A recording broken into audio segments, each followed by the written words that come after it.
Kind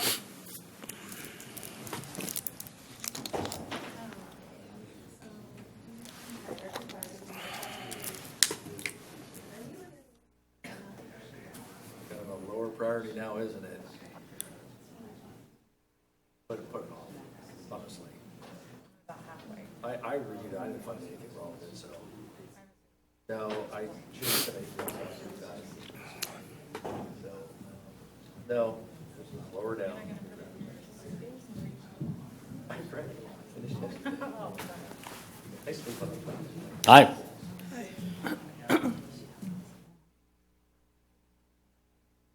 Yep. As soon as I have a quorum, we'll start. Got to have a quorum. Makes it a lot more legal. Hello, Cindy. I'm very good. How are you? How was your drive down? Not bad. That's why I leave early. Yeah. All of the visual. I don't like when you walk up here like I that. know. Both the director of Barnett and Director Clark, the later oversight, but we had a policy committee. They are both on their way. Director Sheets is the alternate. Is she? Well, this is such an easy item. I say we put her to the dais, we open the meeting, and we take care of the actions. Actually, and if she hasn't had a chance to take a look at it, it would probably be best in our best interest if she hasn't had a chance to take a look at it. That we give her a few minutes to do that, because this is just a revision of a policy that was super tight already. I see a 5 year. And it's a full board item, so it is going to go to the full board.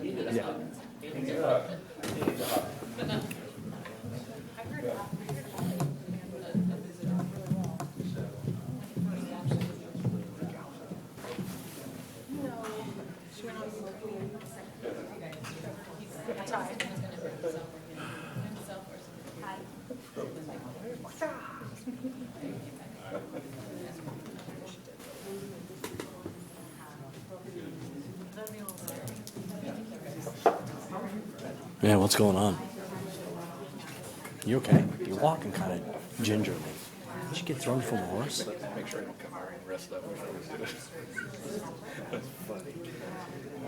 What's the scuttlebutt?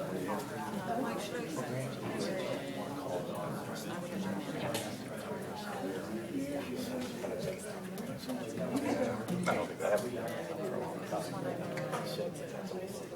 Yeah, I don't think that's true. My instructions.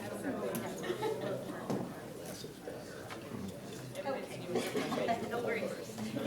Stand up, just address them professionally and say, we respect your opinion.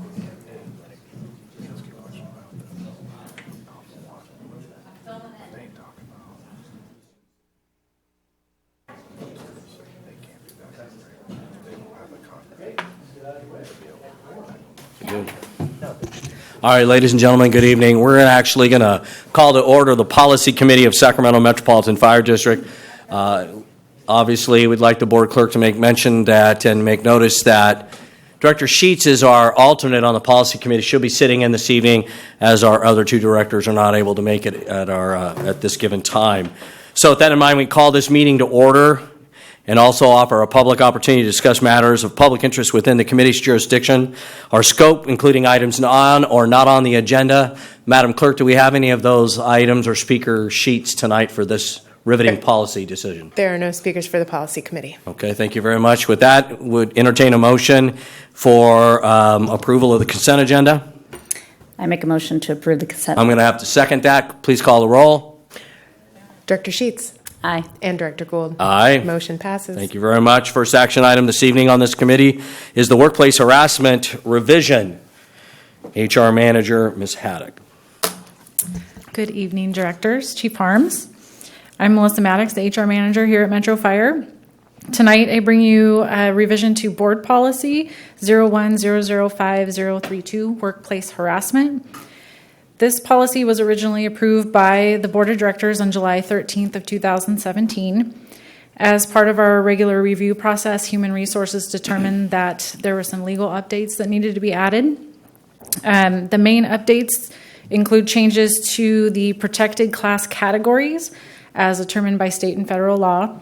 The changes to the forms of unwanted behavior, such as verbal and physical, to now include visual. And changes to the harassment training requirements to include non-supervisory employees. The good news about that is the district already does sexual harassment training for all employees every 2 years, so that won't be a big change for us. And we also do sexual harassment and harassment training for all new hires upon hire. So, Local 522 has reviewed this policy and has agreed to the final document that's in front of you. So at this time, I can answer any questions, or we can, we'll recommend referring it to the full board for approval. Sure. Thank you very much. She's okay. Just one real quick clarification. So you mentioned the fact that we do ongoing sexual harassment education with our staff. I'm assuming that that's a subcomponent of the workplace harassment policy. The sexual harassment piece is a sub-piece, or did you use those two interchangeably just now? We train them together, so there is the sexual harassment piece, but we include the workplace harassment policy as one, so it also includes other unwanted behavior, harassment behavior, and bullying, which is now required to be in our harassment policies. So when we do the training, it's not just sexual harassment training, it's all workplace harassment. Right. All right, thank you for that clarification. Anything else? No other questions? All right, I'll entertain a motion. I would like to make a motion. Yeah, kind of.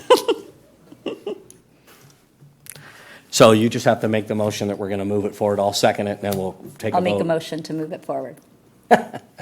I second the motion that we move it to the full board for consideration on the revision of the workplace harassment policy. Madam Clerk, would you please call the roll? Director Sheets Aye. and Director Gould. Aye. Motion passes. Before we move on, do you see any additional policies coming our way in the next 60 days? The next policy committee, I am planning on being back. Oh, okay. Yes. Okay, great, because, it's a lonely policy committee when we meet like semi-annually. And I'm sure there's a lot of work that I know your office is doing, and there's a couple of policies I understand that we probably need to dive into and look at. So that's good to know. Definitely. We'll at least have some action for us to do. Yes. Okay, thank you very Looking much. forward to it. Okay, thank you for that update. So basically, the next meeting for this policy committee will be to be determined in the agendas that are produced for the public. If seeing anything else, any other comments, questions? Seeing none, this committee stands adjourned.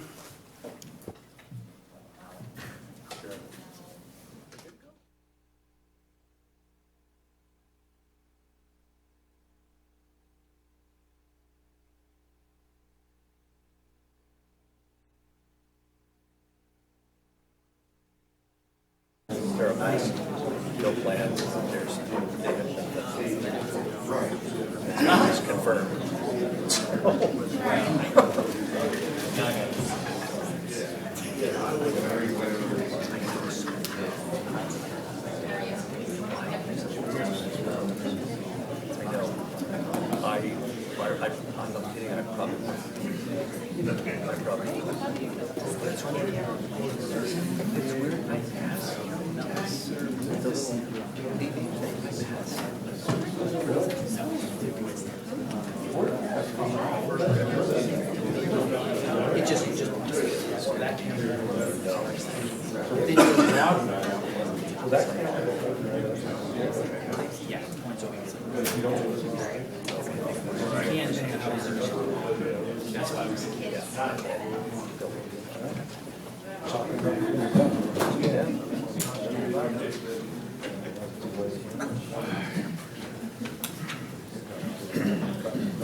Well,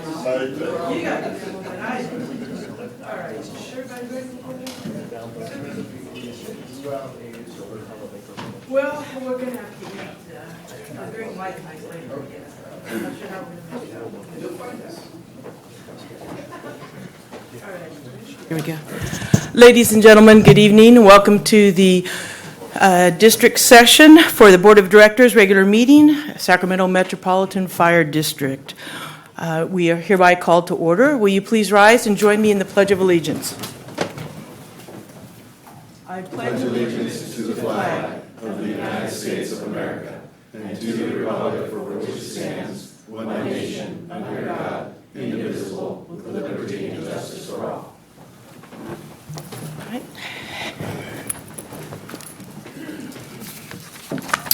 Okay, we have our Metro Cable announcement.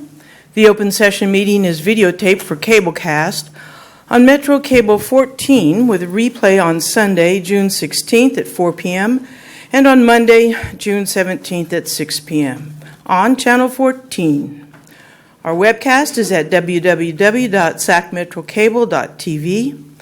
The open session meetings are also available for viewing on the district website at www.metrofire.ca.gov. We now come to the public opportunity to discuss matters of public interest within district jurisdiction, including items on or not on the agenda. Madam Clerk, do we have any speakers for this section? Not this section. All speakers are related to action item number 6. All right, thank you. Moving on. Chair will entertain a motion for consent. I'll move the consent. Second. Moved and seconded. Please call the roll. Director Sailors. Aye. Gould. Aye. Orzali. Sheets. Aye. Wood. Aye. Clark. Aye. Barnes. Aye. And Jones. Aye. Motion passes. All right. Our first action item is fiscal year 2018-19 budget amendment, wages and benefits recommendation. And who will be speaking? Okay. CFO Amanda Thomas. Welcome. Good evening, Directors, Chief Harms, Amanda Thomas, Chief Financial Officer for the district. The first item I'll present this evening is a recommendation to amend the fiscal year 2018-19 mid-year budget to add $1.5 million to the general fund budget for wages and benefits. The adopted mid-year budget includes a total of approximately $175 million for wages and benefits expenses and was based on expenses incurred for the first 6 months of the fiscal year and estimated for the remaining 6 months. Due to a variety of factors, actual expenditures in the second half of the fiscal year have outpaced the budget projections for categories including overtime, vacation and sick leave cash outs, retirement, and workers' compensation. Current year revenues are expected to be sufficient to cover the additional recommended budgeted expenditures, and staff recommends an amendment to the budget of $1.5 million, which is approximately 0.9% of the total budgeted wages and benefits expenses to account for the additional expenditures. I'd be happy to take any questions you might have. Are there any questions for CFO Thomas? All right, hearing none and seeing none, Chair will entertain a motion to adopt the resolution, action item number 1. I make the motion. I'll second. All right, first and seconded. Please call the roll. Director Sailors. Aye. Gould. Aye. Orzali. Aye. Sheets. Aye. Wood. Aye. Clark. Aye. Barnes. Aye. And Jones. Aye. Motion passes. Thank you. On to action item number 2, fiscal year 2019-20 preliminary budget. Again, we turn to our CFO. Thank you. And before I get started, I think that Chief Harms would like to make a few remarks regarding the preliminary budget for fiscal year 1920. President Joan and directors, tonight we bring a preliminary budget to you with a deficit of just over $400,000. And Amanda will explain some of the one-time expenditures that are in this budget. Also in this budget is our budgeted what our expectation would have been with the contract with the firefighters had moved forward. We've decided to leave that in place as our preliminary budget, and as you know, we'll come back later in the year with the final budget. And as we move forward with negotiations, we'll be able to make adjustments to that portion of it for the budget moving forward. Thank you, Chief. Thank you, Chief. So I will get started jumping into the presentation here, which is for the preliminary budget for fiscal year 2019-20. So that's the year that will begin July 1st, 2019. Just in terms of background, an initial preliminary budget was presented to the Finance and Audit Committee on May 23rd. And subsequent to that presentation, there were some changes made to the budget that's now being presented to the board for approval. As Chief Harms just alluded to, the budget was adjusted to account for the terms that were included in the tentatively agreed upon MOU. So that reflects wage increases and some of the other components of that agreement, as Chief Harms said. We now know that those terms were not ratified by two of the labor groups. However, at this point, for budgeting purposes, I think those are the best assumptions that we have to go on. So they are included for budgeting purposes in the preliminary budget. And I'll talk more about that as we get into the presentation. Another change was we received IGT funding that will be used in the fiscal year 1920 budget. So if you recall, we basically have a lag in terms of when that funding is received versus when we're using it in the budget so that we know the amount that will be available. So that funding was actually received, and we have an increase of about $1 million over what we thought we would have when the budget was presented to Finance Committee. Additionally, we made reductions in the services and supplies budget, so about $1.3 million in reduction there, and adjustments to the grants fund transfer to account for a transfer that's occurring in 1819, which reduces the amount that would be required in 1920. So that's kind of a summary of the changes between the Finance Committee presentation and what you're seeing tonight. Again, as Chief Harms mentioned, the budget will continue to be refined through our normal processes as we move throughout the year. So we have a final budget that will be coming back to the board in September. We typically do a mid-year budget adjustment in March, and any additional amendments throughout the year as necessary. So, it's called preliminary budget for a reason. It's a budget to get us started for the year, but as we know more, as things change, we'll obviously have the opportunity to reflect that and refinements to the budget. Okay, so an overview. Again, as Chief Harms mentioned, what we're recommending in terms of a general fund budget is a deficit of approximately $400,000. So that would be a use of reserves of about $400,000, but that really results from one-time costs, as I'll describe as we get into the presentation, related to the SCBA purchase that will be occurring in 1920. We do have significant increases in property tax and IGT revenues included in the budget, and I'll talk about those as we get into the presentation. And are also assuming the continuation of the GEMT quality assurance fee, which was a new revenue source for us in 1819, that's resulting in about $2.2 million in additional funding in the budget. As I mentioned, labor cost increases included in the budget are based on assumed wage increases and also increased pension and medical contributions. So overall, we're looking at about $11 million increase in labor costs 1920 compared to 1819. And significant one-time costs are included for SCBA replacement, as I already mentioned. And just overall, in terms of where we expect to end the year, we're projecting a reserve ratio of 12%, which would be about $26 million in general fund reserves at the end of the fiscal year. So this chart is showing us all of the funds of the district for which we're recommending budget appropriations. Obviously, I'll focus most of my presentation on the general fund, but this chart I think is nice because it illustrates the relationships between the general fund and the other funds. So just starting off looking at the general fund, you can see total revenues there with the green circle of about $217 million.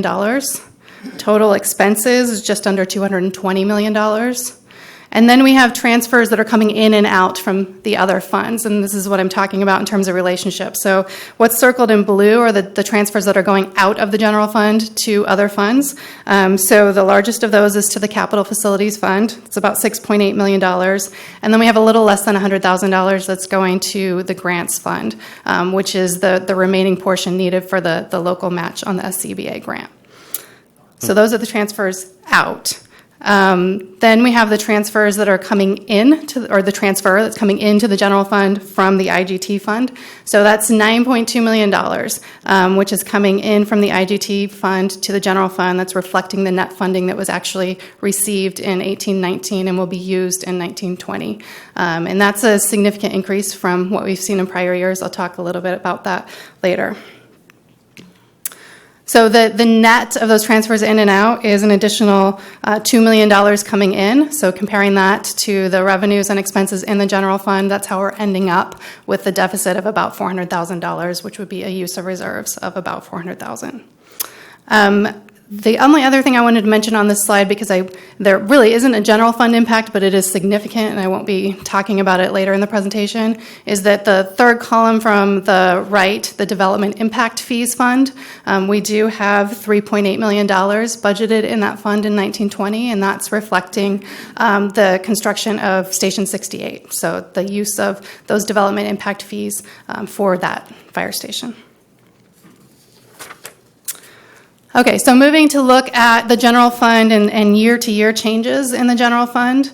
The top line there, property tax revenues. You can see that we're currently in 18-19 budgeting about $149 million in property tax revenues, expecting in 19-20 for that number to be $157 million. So that's an $8 million or about 5% increase in property tax revenue.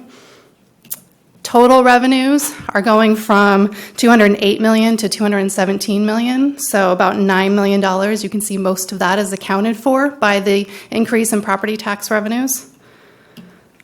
And then looking at our total expenditures, going from $208 million to $220 million, about a $12 million increase in expenditures. Transfers in, so this is that IGT transfer that I mentioned. That, as you can see, is increasing about $2.4 million from 18-19 to 19-20. So a significant increase there in IGT revenues. And really what's driving that increase is enhanced federal funding associated with Medi-Cal beneficiaries as a result of the Affordable Care Act. So it's the expansion population, people who are eligible for Medi-Cal because of the Affordable Care Act. There's about a 95% federal match on those as opposed to the normal 50% match, which is a big difference. And what it translates into for IGT funding is that for every dollar that we contribute, for a normal non-ACA beneficiary or anybody that was included in previous years, we would be getting an additional net dollar back, right? So we contribute $1, we get $2 back, so the net is $1. For that 95% match, for every dollar we contribute, we get 17 more back. So it makes a really big difference in terms of the overall net funding of the program. And in fact, our contributions are at a lower level than they've been in the past, but the net funding is at a higher level because of that additional federal match. So that's really what's driving that number up. So getting back to the overall summary here, when you compare that $9.2 million that's coming in IGT to the almost $7 million that's going out to the capital facilities and the grant funds, that's where we have that $2.3 million net transfer in, and then again resulting in about $400,000 deficit in the general fund. Okay. Looking at the revenue history in the general fund, we're projecting our 7th straight year of property tax increases post-recession. So that's that dark blue part of the chart. You can see that line continues to go up at a pretty steady rate. And then the other thing of note here is really the size of the light blue portion of the chart, right, which is everything that's not property taxes, and the increase, from 18-19 to 19-20, there is primarily being driven by that increase in IGT revenue, which we're including in this chart. This is another way of depicting what that looks like. So this is the breakdown of general fund revenue for fiscal year 19-20. You can see that property taxes are accounting for just under 70% of total revenues and transfers in. So this is also including the IGT revenues. That percentage, if you look at fiscal year 8-9, so back in the chart that we were just looking at, was about 80%. So over that 11-year period, that the share of property tax revenues has decreased from 80% to 70% because of these other funding sources that we're getting in, including IGT. You can see that the largest slice of the pie, or the next largest slice of the pie, is charges for services, 24%, and that includes our medic fees. We are projecting about a $500,000 increase in medic fee revenue in 1920. That's primarily related to the fee adjustment that was approved on the consent agenda. That'll be effective July 1st. The yellow slice of the pie there, that is the IGT revenue. So $9.2 million, which as I mentioned is a $2.4 million increase. What I think, I would just want to highlight here on this chart is that that's $9.2 million and now about 4% of our budget that's coming from that revenue source, which, as I've talked to you about before, we really have very little control over. So the fact that it's increasing is a good thing, but it also means that we have now a larger risk exposure to potential changes in that program in the future.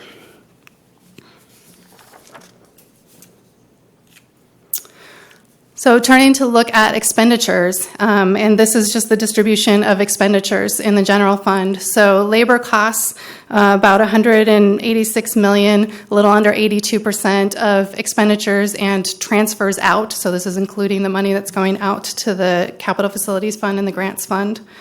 Services and supplies, a little under $30 million, about 13%. Our third category of expenses is much smaller: taxes, licenses, debt service, and others. That's accounting for about 2% of general fund spending, and then those transfers out about 3%.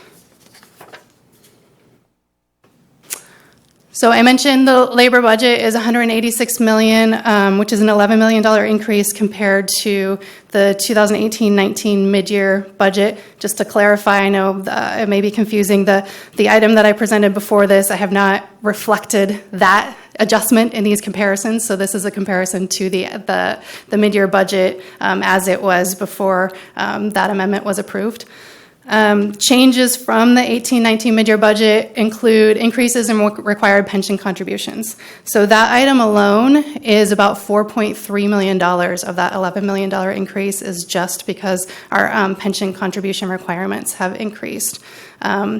The next largest item contributing to that increase are assumed wage increases. So the assumptions are 2.2% on July 1st, 2019, 2.1% on January 1st, 2020. So that accounts for about $3.5 million of the $11 million increase.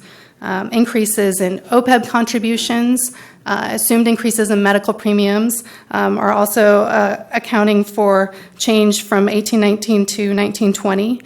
And then we have additional filled positions. So for the most part, the fact that we have vacancies where we're having savings on salaries and benefits is offset by reductions in overtime costs. But we do have in the 19-20 budget assumptions about larger academy sizes, so that's resulting in some additional cost in 19-20 versus 18-19, and then some vacancies in some inspector and other day positions that we're assuming will be filled in 19-20, whereas that cost was not reflected in the 18-19 mid-year budget. But the next item, reduced callback overtime, as I just stated, for the line positions, when we have the vacancies, we have higher overtime costs in our preliminary budget. When we're assuming those vacancies are filled, we're budgeting for lower overtime costs. So the preliminary budget is reflecting about a $6 million reduction in that overtime, or about a 25% reduction compared to the 18-19 mid-year budget for that reason. Okay, so looking at services and supplies in the general fund, as I mentioned, that budget totals about $30 million, and that's about a $2 million increase compared to the 18-19 budget.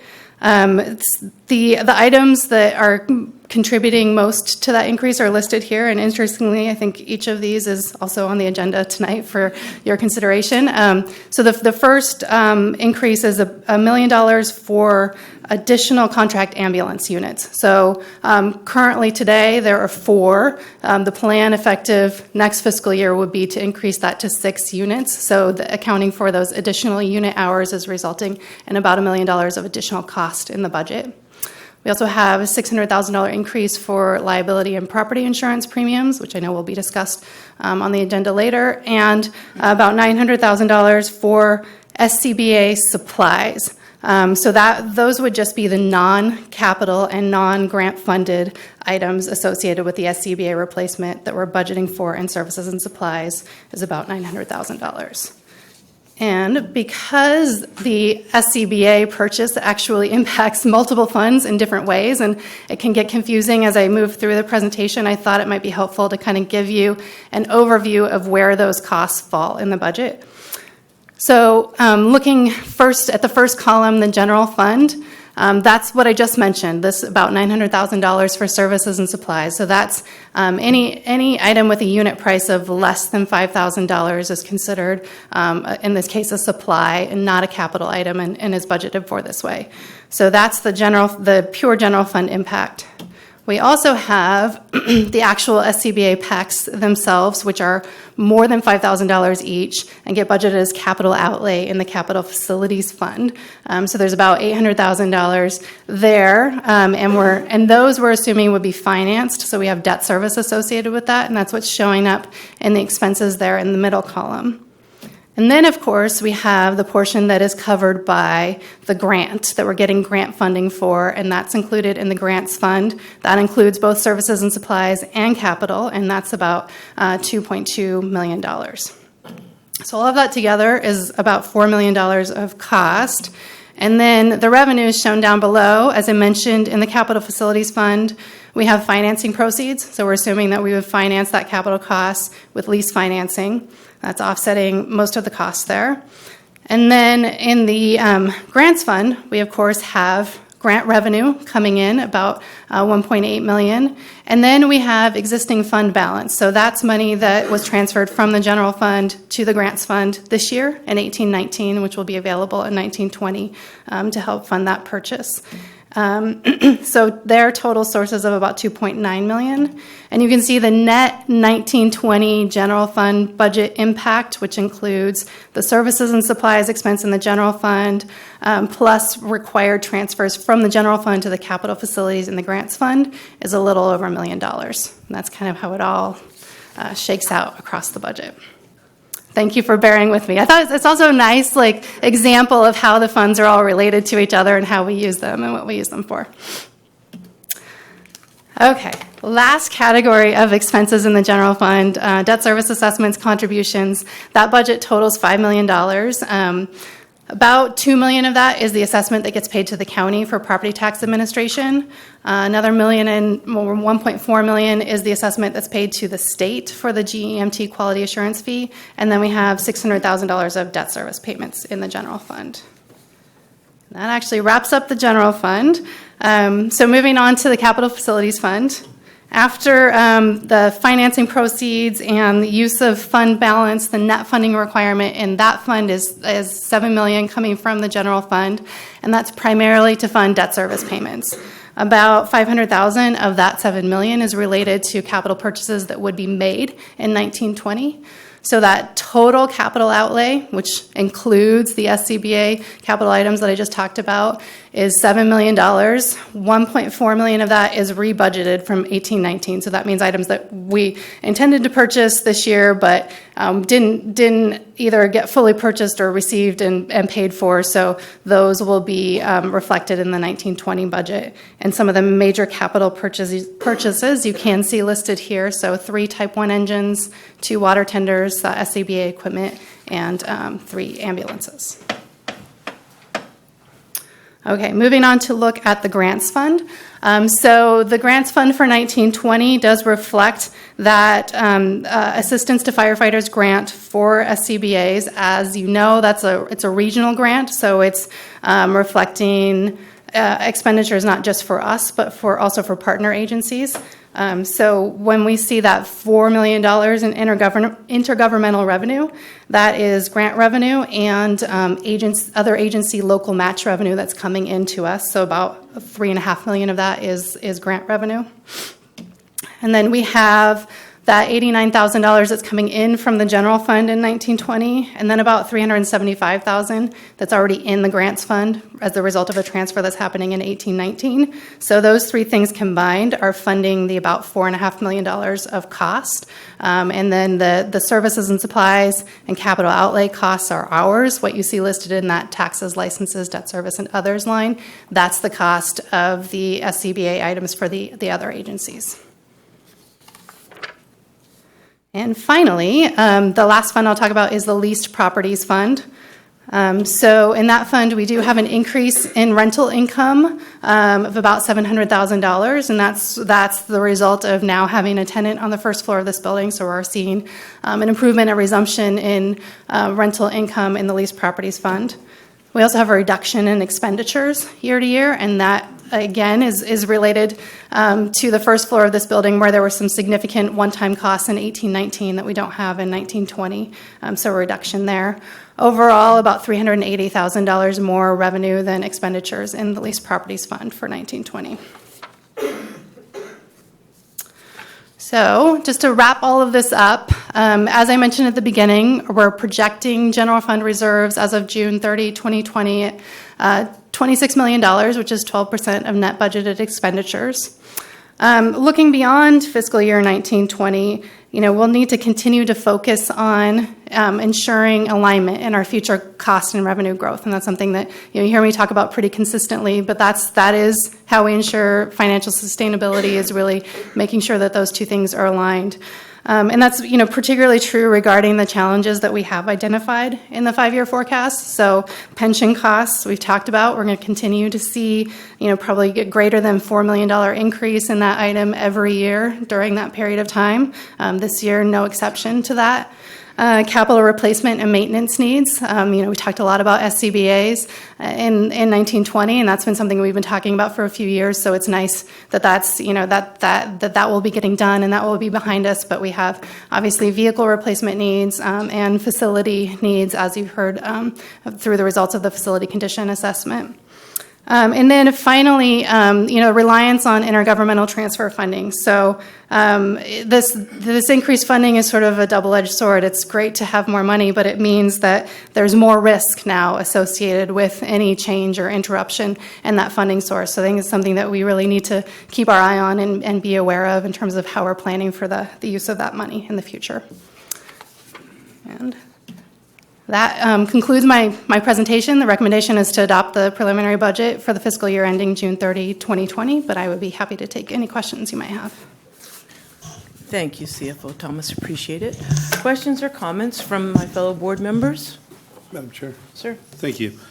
Just for the benefit of people at home, would you remind us, please, of why the pension costs are going up? Sure.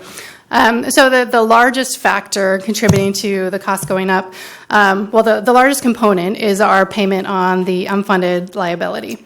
And the largest factor contributing to that is investment return. So, and I will say twofold there. One, historical investment returns not meeting targets, which created a liability or a shortfall in the funding versus what was required.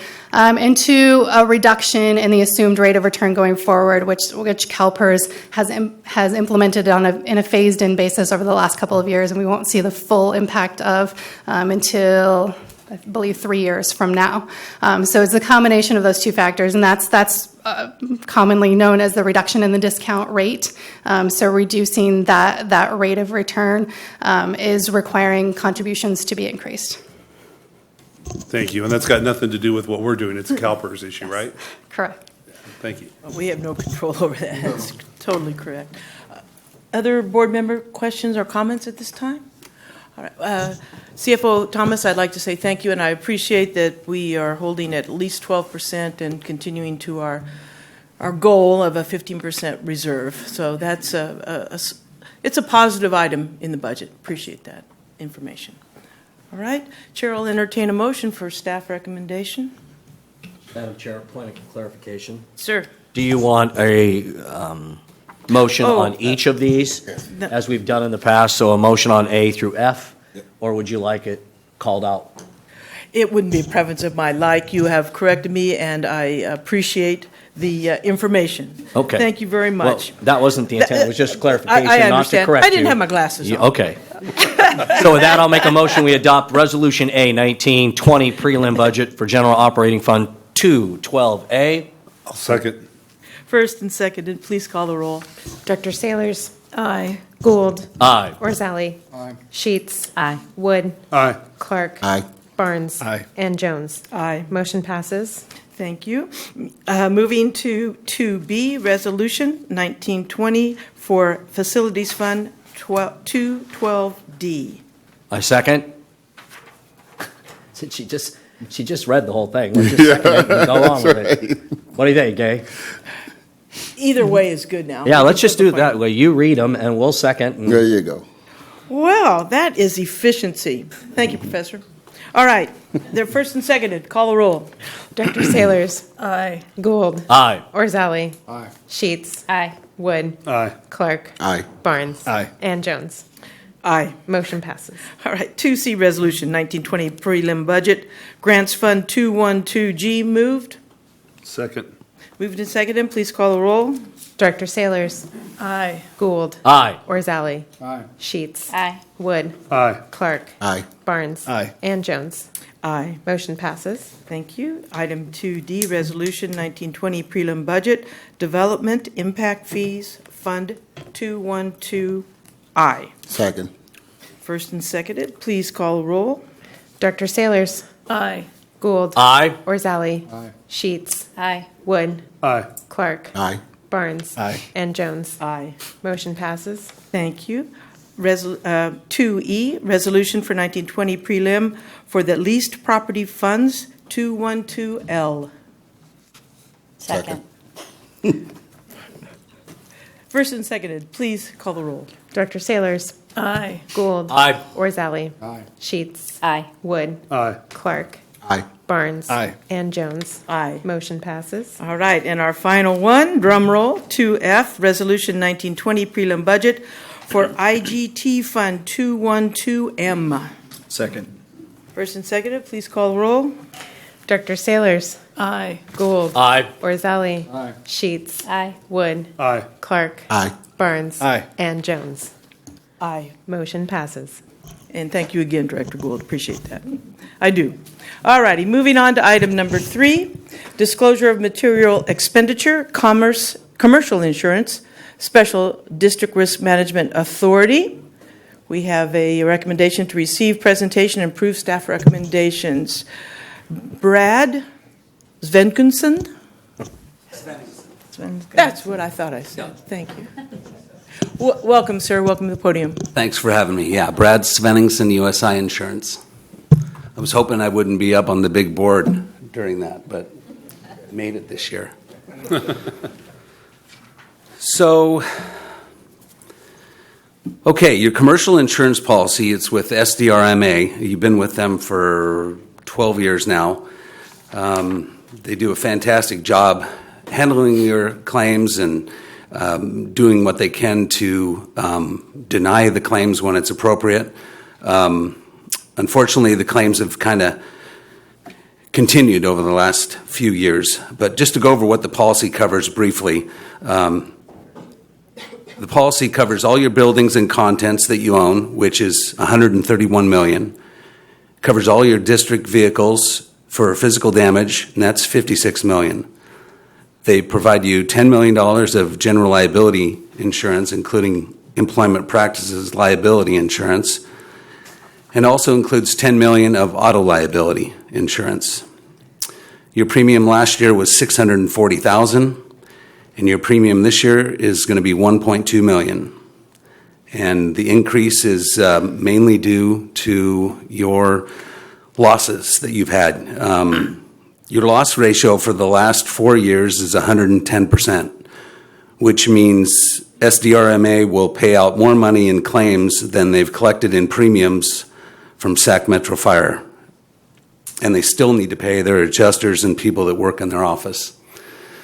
So in summary, we are going to, in fact, I just met Steve Jordan here tonight, and we're going to be a little more creative for next year and try to find other options that we haven't thought about. But the bottom line is you're still getting a really good deal. You're with a company that's charging you less than the claims you're having, which it's nice of them to do that. But anyway, that's hopefully we can curb the losses this year, and we'll be in a better position next year. And I won't be on that board. You have any questions? I'd be happy to answer anything that. All right, let's see. I think Director Gould and then Director Rosali. Go. On this side.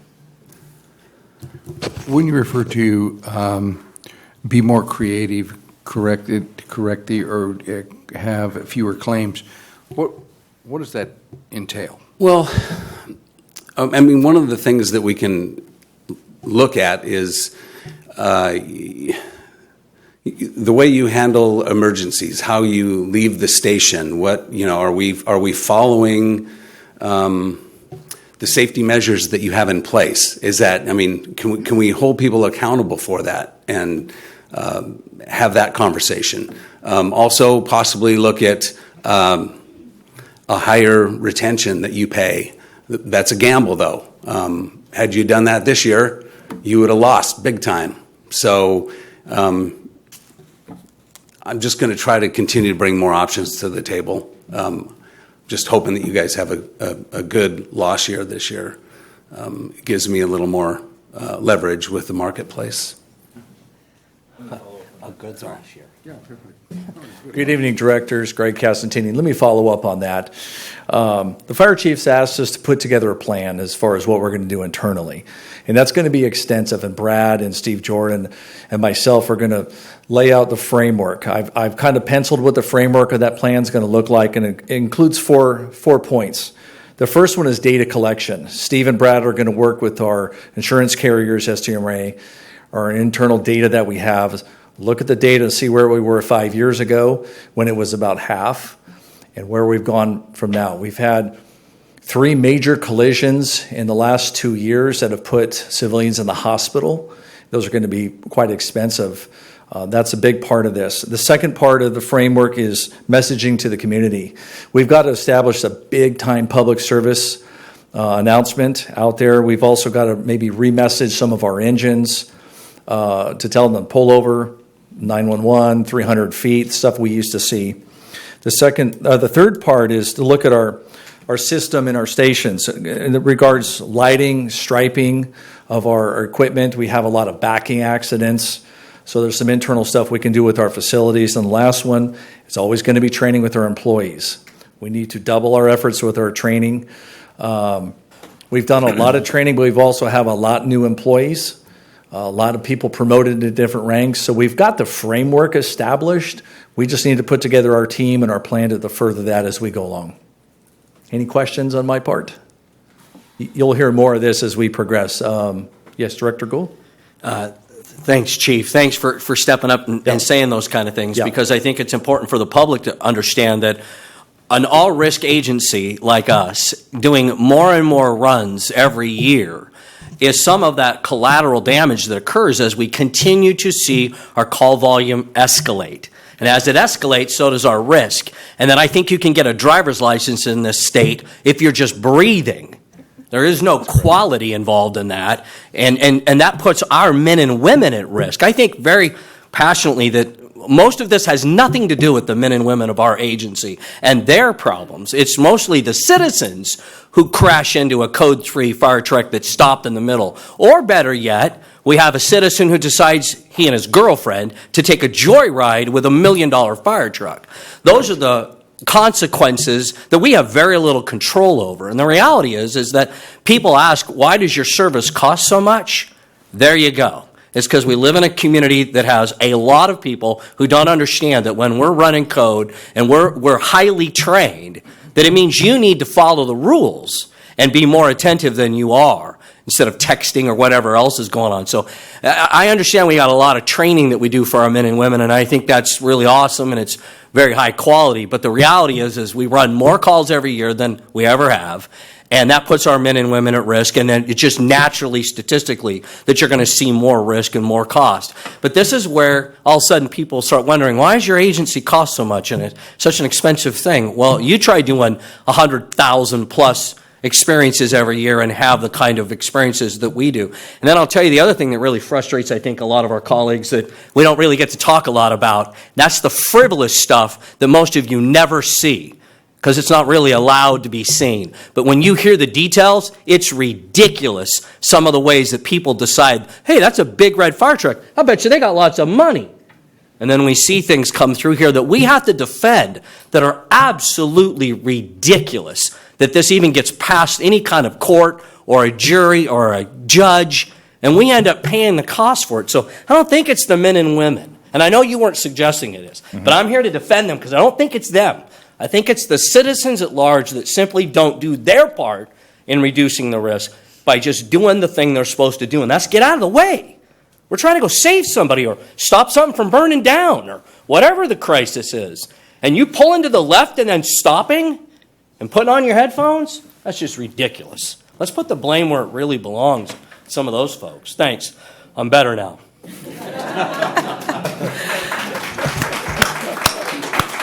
I would add, Director, that the majority of our most expensive accidents are non-preventable on the employee side. That's right. Yeah. So thank you. Was there another question?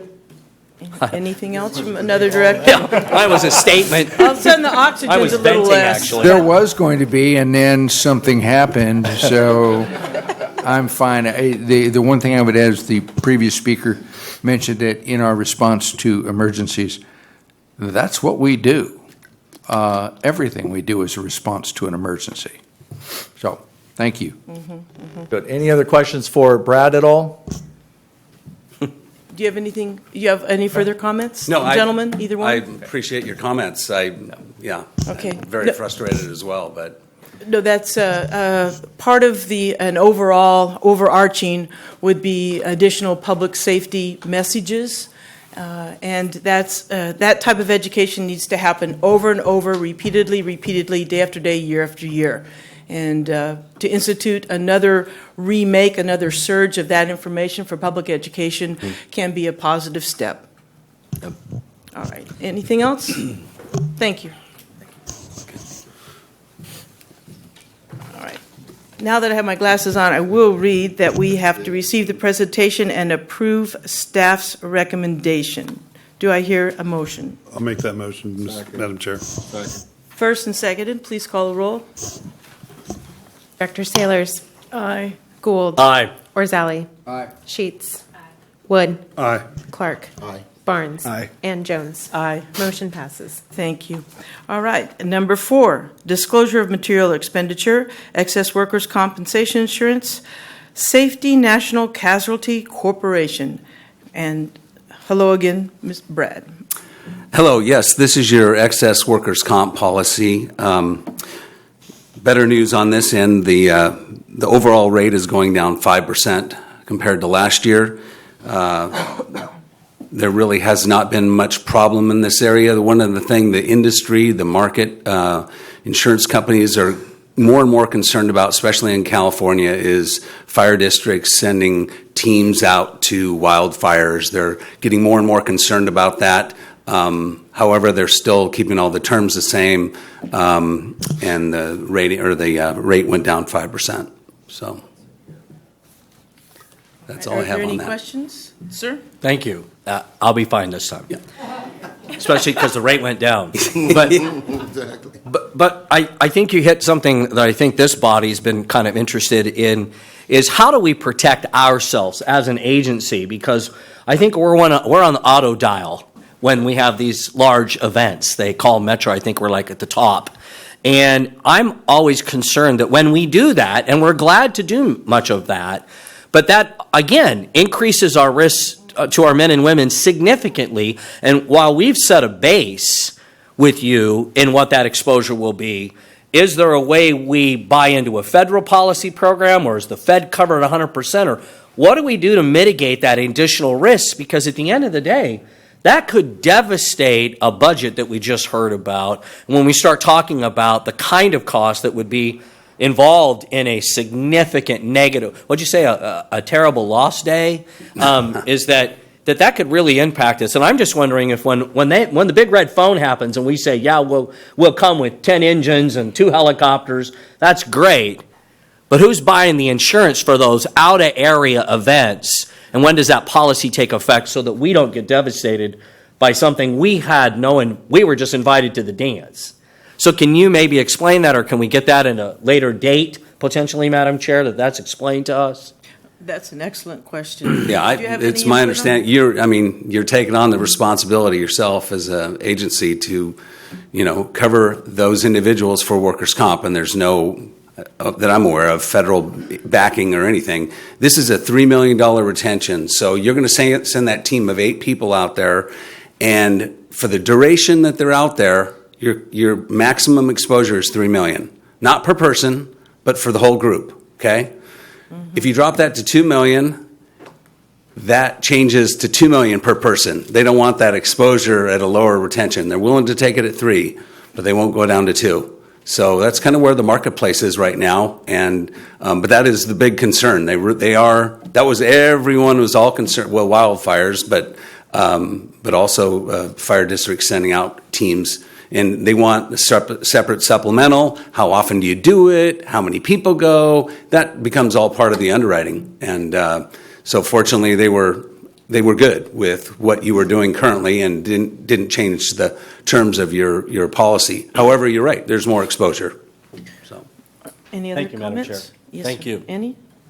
I think that's an excellent idea for staff and the board of directors to pursue in the future. Yeah, excellent. Well, I mean, Excellent. if the state and the feds want us to come, okay. But you can't put that back on the citizens of Sacramento County. If we're going to increase our risk, there has to be somebody willing to throw in for when we go do these other events, because as we've mentioned, we have some caps. Yeah, That doesn't do our men and women any good. It is very logical, and it does get quite complicated both at the state and the federal level. So it'll take a little bit of time, but it's worth pursuing. Any other questions for our speaker? All right, Chair will entertain a motion. So moved. Second. Okay, and for purposes, staff recommends the board of directors authorize the payment not to exceed $415,626 to Safety National for excess workers' compensation insurance for the good of the order. That's all. First and seconded, please call the roll. Directors Taylors, Aye. Gould, Aye. Orzali, Aye. Sheets, Aye. Wood, Aye. Clark, Aye. Barnes, Aye. and Jones. Aye. Motion passes. All right, let's go to item number 5, bid award for self-contained breathing apparatus. Mr. Mark Jones, welcome to the podium. Thank you. Good evening, President Jones, directors, Chief Arms. My name is Mark Jones, a logistics and purchasing manager for the district. Tonight, staff is seeking your approval to award a contract for SCBA's and related equipment. We conducted a request for bid, RFB 1903, to select a vendor for the purchase of Scott SCBA equipment. As you're aware, award was made by the board on May 2019 to the lowest bidder, MES, for a regional grant purchase of Scott SCBA's. The grant process required staff to bring that particular grant purchase to the board in order to fulfill the guidelines of the grant. Only 328 packs and 177 additional face pieces were funded by the grant, and this only outfitted a portion of the district. We need additional packs and accessories to outfit the remaining district personnel. So the district would like to enter into a contract, 3-year contract, with the option to extend to a 4th and 5th year with MES for SCBA's and related equipment. The initial contract order to support the already awarded grant purchase will be about $1.6 million, which is reflected in the preliminary budget. So, turn my page. So we respectfully recommend that the Board of Directors authorize the district to enter into a 3-year contract with MES to purchase Scott SCBA equipment with the option to extend to a 4th and a 5th year. And I'll answer any questions that you might have. Are there any questions for Mr. Jones? All right, Chair will entertain a motion. Second. All right, first and seconded. Madam Clerk? Director Sailors. Aye. Gould. Aye. Orzali. Aye. Sheets. Aye. Wood. Aye. Clark. Barnes. Aye. And Jones. Aye. Motion passes. Thank you very much. Thank you, Mr. Jones. All right, item number 6, bid award, RFP 19-04, Advanced Life Support Ambulance Services. We have Deputy Chief Bridge. Good evening, directors. Madam Chief Chair, Arms. it's a point of order. I'd like to have the board consider the following. This is an obviously very significant decision that's before us this evening. We haven't seen this many people since, I don't know when. And what I think may help us, because I'm sure we're going to get a ton of information. I've been told that we're going to get even some paperwork tonight that we haven't seen until tonight. What I would propose that this group look at is take this action item and make it a presentation item this evening so that we can hear all of the conversations, hear all of the input, look at all of the material, and then have it agendized as an action item 2 weeks from now so that we can then take a vote. Because my concern is we've got a lot of questions. My phone has been rocking off the hook. And I would like to see us have all the information tonight in presentation, which is pretty typical for us. And then it gives us about 2 weeks to ponder it, to look at it, to have those vendors that have concerns formulate their responses and ideas and ability to make public comment before we make a decision, and then add action item. We used to do that, and I think we can do that tonight. So my motion is that we continue to hear all of this, but we hear it under a presentation mode. And then we close that off, and that we identify it as an action item for the following time that we meet. That's my motion. Second that. Okay, we have a subvention motion on the floor. Well, No. you're right, it's not subvention yet. The concern is that the item is to vote on an RFP. That is the item that we have. And I am not sure of precedents for changing or deleting or changing the action item to a presentation item since the RFP has been completed. That is a concern that I have. And I would look to staff to have any input, comment, and then we'll have any other comments from fellow directors as well. Yes, President Jones. There's a motion on the floor to, which has been seconded, to move this to a presentation item. It's just changing the manner in which it appears on the agenda, removes it from the action item status, which then would prevent you from taking a vote on the item tonight because it's just a presentation item. If that motion is approved by 5 votes, then that can be done. Mm-hmm. All right, thank you for that information. Are there any other comments or questions from any of my fellow directors? Director Orzali? What are the implications beyond that? What happens if we do that? How does this impede the process or facilitate the process? So we've taken the last few months to be able to go through the RFP, the complete process, much like you just voted on for the SCBA's. Had a number of people that assisted us in that. We were able to extend the current contract, which expires on June 30th.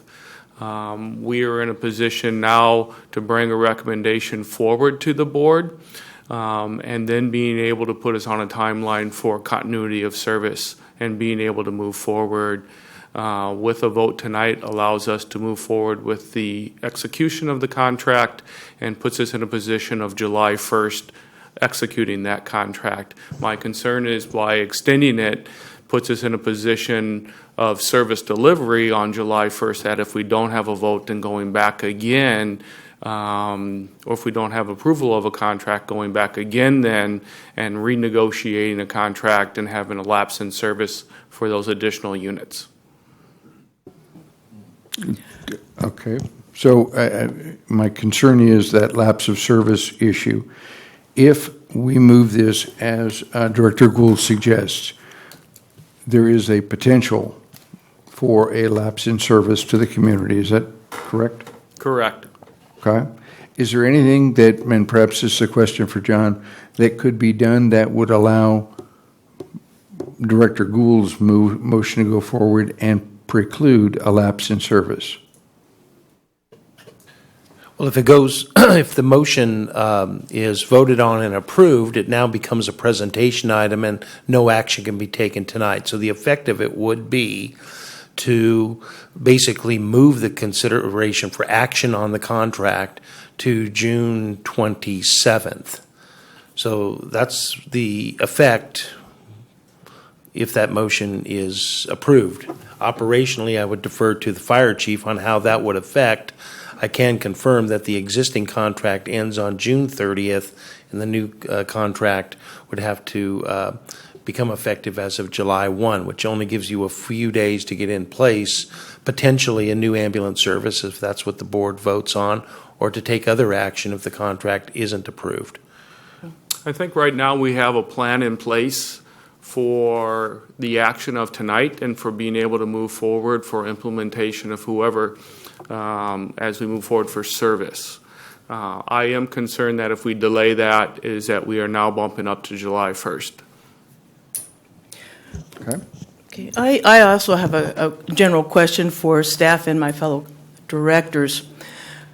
What is gained by moving this to a presentation item? That's rhetorical, because our RFP process has already been completed.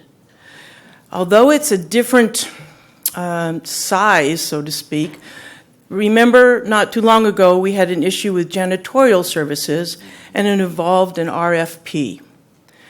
And this seems very similar in the sense that this is even further along. All the bids have been opened in a public manner, and we have a staff recommendation based upon an RFP that has been completed. My concern is that this would open up another RFP process, and as the chief just said, that took months to go through. Mm-hmm. And also, it's like everyone's seen everybody's poker cards already. It was a closed bid. Now it's open. So I am very concerned that with all these cards on the table, people who were not chosen have a second chance to come in and underbid the company that was chosen. That's my real concern. Our RFP has already been completed. Are there any other questions? Madam comments? Chair, and just to add to that, as we hear presentations, obviously from a lot of people that are here, and we welcome that, is we still have the opportunity, as you mentioned, Director Gould, that you've been peppered, for lack of better terms, of phone calls and fielded phone calls to answer those questions. We're going to hear some concerns tonight, and I think with the opportunities of talking with staff and the leadership of this organization, just from where I sit right now, everything that was done, everything that's going to be presented here tonight, for myself, I think, as President Jones talks about, we delay that. It's an open process. There can be a new bid with different numbers. I think we're all here to receive the information for as long as everybody wants to discuss it tonight. And I think, from my opinion, it's just something, as an action item, we can move forward so there is no disruption in service. That is my concern. Any other comments? Director Gould? Madam Chair, let me just follow up then on the motion. I guess my concern is in our history, when we have an item of some significance, it comes to this board as a matter of general technique to have a presentation item where the public has an opportunity to weigh in on all the cards that have been laid out, as was described. At that time, they can talk about discrepancies, concerns, whatever it is, and that's the public's right to have access to that. Tonight, my concern is, unless I hear it go otherwise, we're going to hear some testimony from our staff, and then we're going to make a decision. That's what we do as a matter of practice when we have an action item. And that precludes an opportunity from when all of the cards have been laid out, some of which we may be seeing tonight for the first time. It gives the opportunity for those folks to then look at it, digest it, and then formulate a response and come to the dais and share that. Mm-hmm. We are not doing that in this format. And so that's my concern, is that's the why I'm asking that we consider that delay. Now, this board also has the opportunity to call a special meeting. And I can't think of a better reason than when we're in situations like this. But at the end of the day, we've kind of, I would just think that if there are people in the audience, because it's packed to the gills, and they haven't seen everything, they need to be able to see that, and then they need to be able to process it, and then they need to be able to give them an opportunity to come to this dais and share with us their viewpoints to inform us as the elected officials on those considerations before we make a final vote here. With it being an action item, if we don't change that, we have to make that vote tonight, basically. Up or down, but we still have to make a vote. So that was my only concern in the motion, was to potentially, now, if the chair decides that we're going to hear a bunch of comments from our staff and all of the processes that were taking place, and then we're going to open it up to public comment, which is probably the technique we're going to use since we didn't have any at the beginning of the meeting, that gives them the opportunity to share with them, as long as they've had a reasonable amount of time to process all of the cards that are available. And if they're all available and we're not going to get any new ones, then that's a different story. But if we get anything new, then I think the public has a right to look at that, process it, and then comment. Thank you, Madam Chair. Okay. I do have to disagree with a few of those beginning statements, because it's not just the board of directors and the staff. As is normal practice, we have this, we have public comment, and if you've been peppered by a lot of phone calls, as probably most of us have, everybody has been informed about this when the bids went public. When was the bid made public? When were they opened, sir? Does anyone have a date? April 5th. April 5th. And what's today's date? June 13th. Okay, so we have a significant amount of time for interested parties to do research, reach out, and discuss this. So that's my comment, is that all the public discussion has been available since April 5th. So are there any other comments for the motion by Director Gould? Any other comments to that motion? Sorry, Madam Chair, just for the point of order on this, there is still that opportunity to readdress that motion at the end of the presentations, at the end of the public comments. There is, yes, sir, there always is. Okay. Because otherwise, right now, from my understanding, we'd have to take action based on motion and a second. Is that correct? Yes. Mm-hmm. So my opinion, I'd like to hear what needs to be presented, and if that's still the opinion of a colleague, then that is an option, I think. So. For further discussion. Okay. Any other comments on the motion? Hearing none and seeing none. Madam Clerk, please call the roll. Director Sailors. Can we repeat what we're voting on, please? The motion is to move action item number 6 to a presentation item and remove it from the action item calendar. Has been moved and seconded. Wait, and move it to a presentation Move item. it to a presentation item only. I say aye.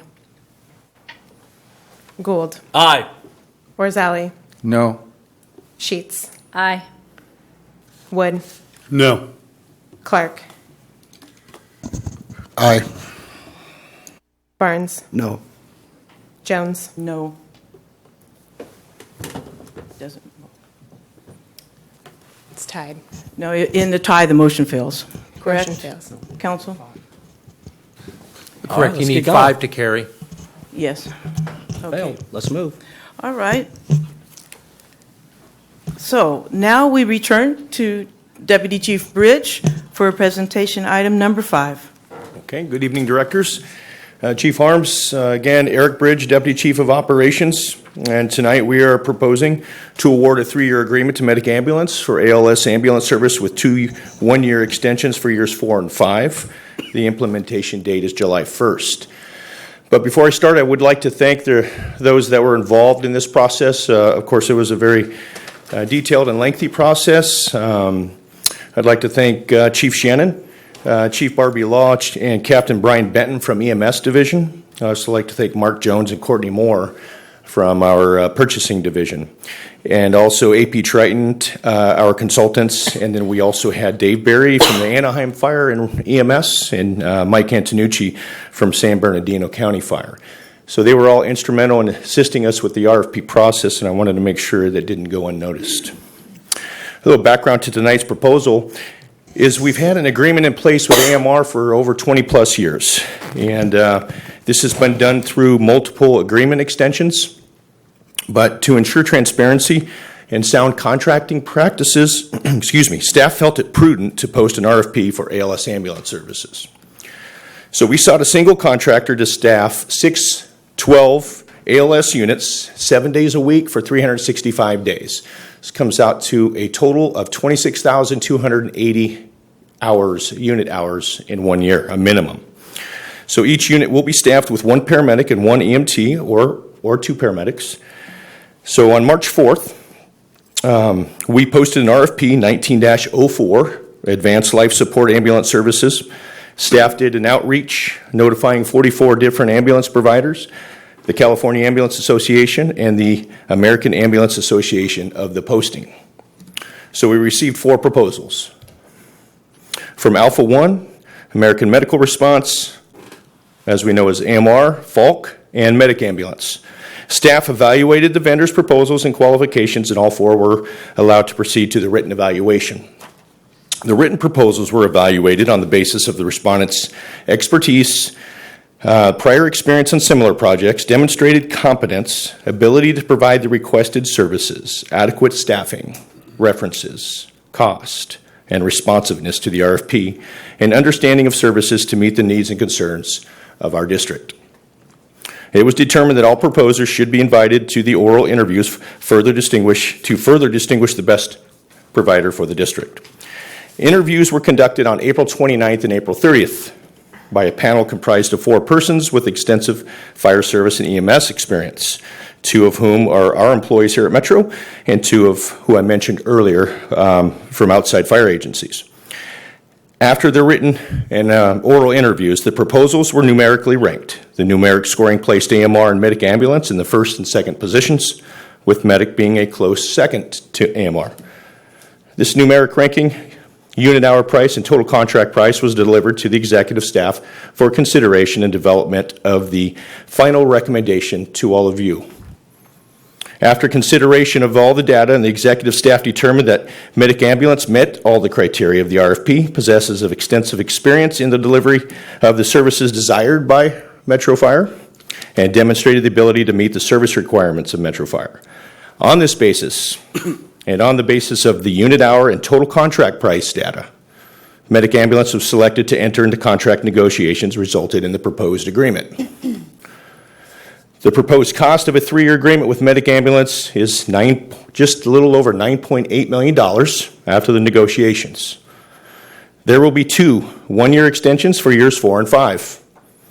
A little bit optional one-year extensions. There will be 2 optional one-year extensions for years 4 and 5. So just a little bit about Medic Ambulance, and I know they're represented here tonight too. But I would like to just share a little bit with it what we have researched with them. They began in Solano County in 1979 as a family-owned business with strong ties to the community there. Today they operate approximately 50 ambulances a day and have over 300 employees who manage over 33,000 911 calls for service in the Solano County. They also have their own internal education and training department, and we're confident that they will meet the needs of our district. This agreement has been reviewed and approved by legal counsel, and staff recommends the district to award RFP 19-04 Advanced Life Support Ambulance Services to Medic Ambulance. With that, it concludes my report. I'd be happy to answer some questions. Okay, thank you, Chief Bridge. Sure. Are there any questions for Chief Bridge at this time? I do. Director Barnes. Thank you, Madam Chair. Just a couple questions, if my colleagues will let me do this. Can you just explain to us in the process, why is it important to have other representatives from other agencies to be part of this selection process? I think it adds that element of transparency is what it does. You have, There's some out there that might believe that, if we're going to put it out for an RFP, then you should have some outside agencies that are part of it. Not only just your own internal people, but you should have that. It's a good balance. We do the same when we do promotional exams, when we're doing assessments on our own people. We do ask for that outside perspective to make sure we're not caught up in some tunnel.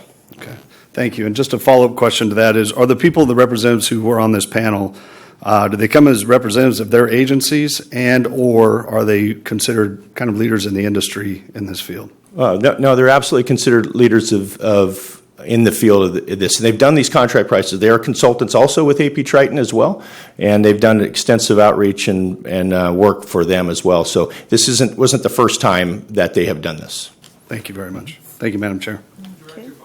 Yes. I think it was important for us, as we went through those things, was to have people that have done this before and that really knew the market across the state, understood what was happening as far as ambulance service delivery, understand the constraints by the LIMSA and the IMSA, and had negotiated contracts and being able to bring in that expertise.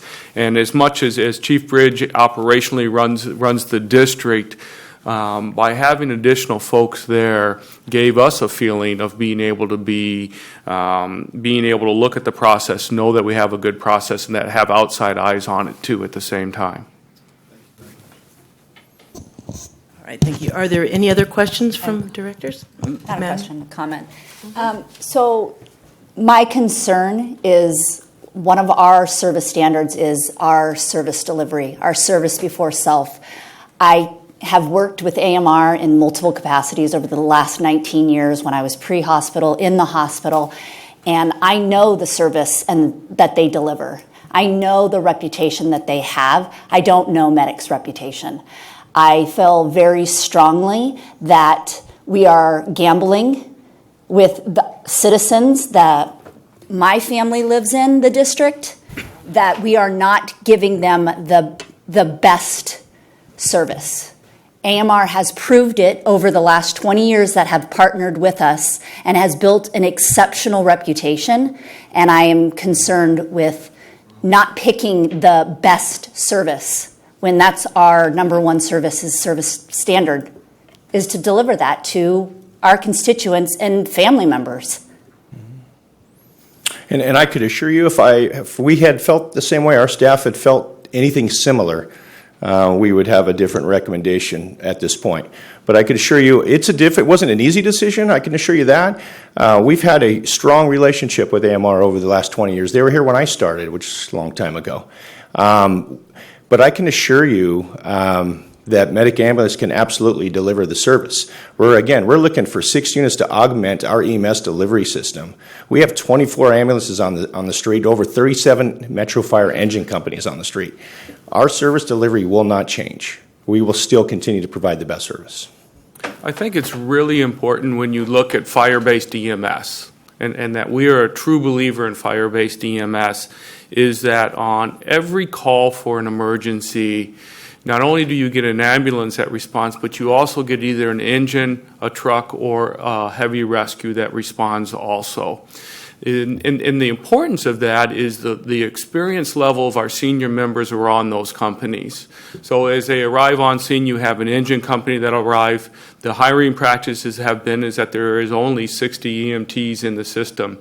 And that engine company and the medics that are on there truly are the leaders of that company. And a lot of times what you'll see with our younger medics is that the older medics will stand back.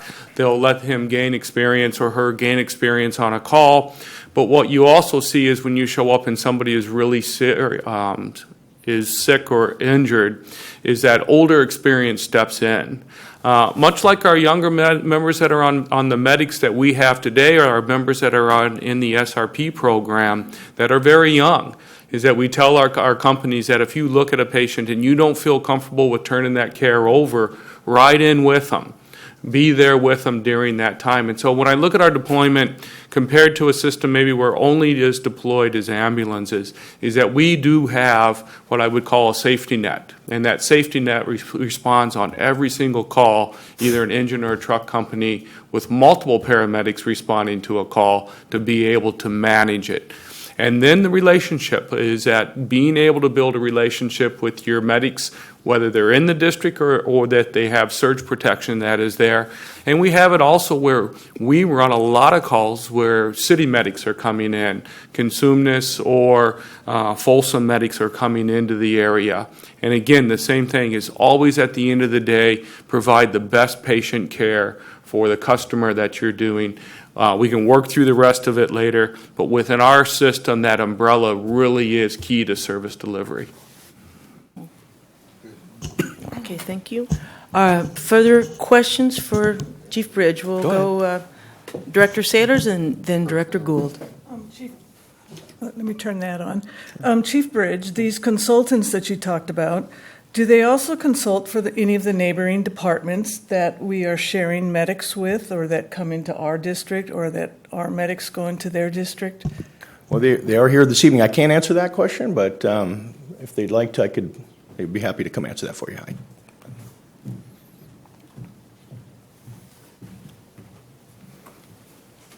Kurt Henke, Principal Founding Partner with AP Triton.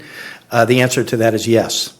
Which departments do you consult with? We consult currently with Consumnes, SAC Metro, and probably 40 or 50 departments throughout the state of California. That might be low. But I'm just concerned with our neighboring departments that neighbor. Yeah, Consumnes. So Consumnes is the only one? Correct. Not Folsom, not Sac City? Correct. Okay. So many of our medics travel into Folsom and they travel into Sac City. That is correct, right? Yes. Yes.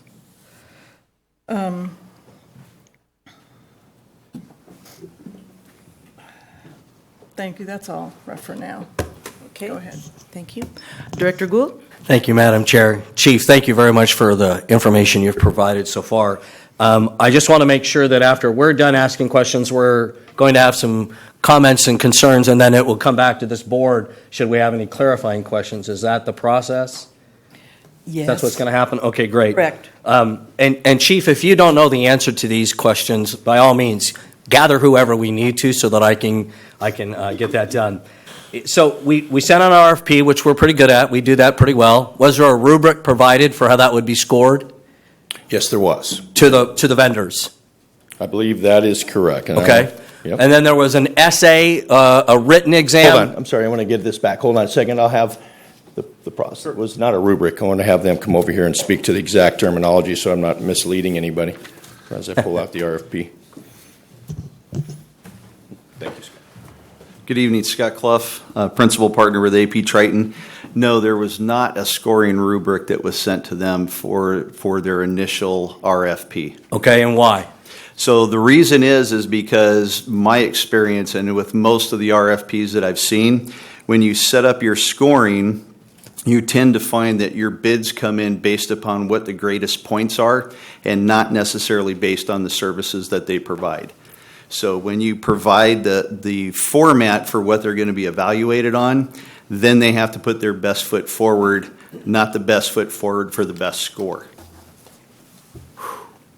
Okay, so you set the weight of each of the elements that they're going to be scored on. So you determine what's most important, correct? By weighting the rubric? So staff dictates where their focus is. Right. And we'll use an example, say focus was on CQI. Correct.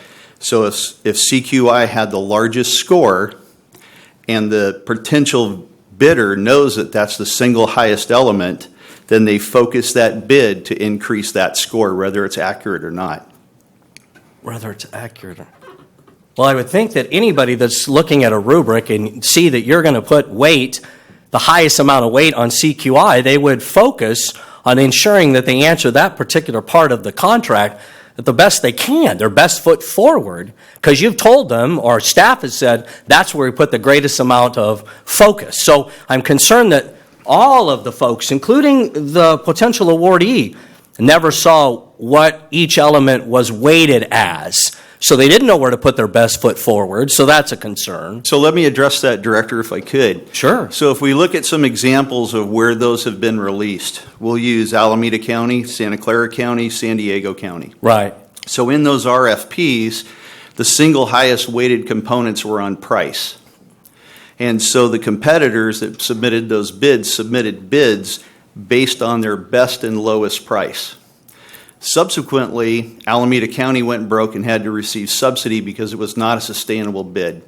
Santa Clara County found themselves in the same position. They received a bid that was not able to be supported by the revenue. San Diego County, same thing. They focused a bid based on price.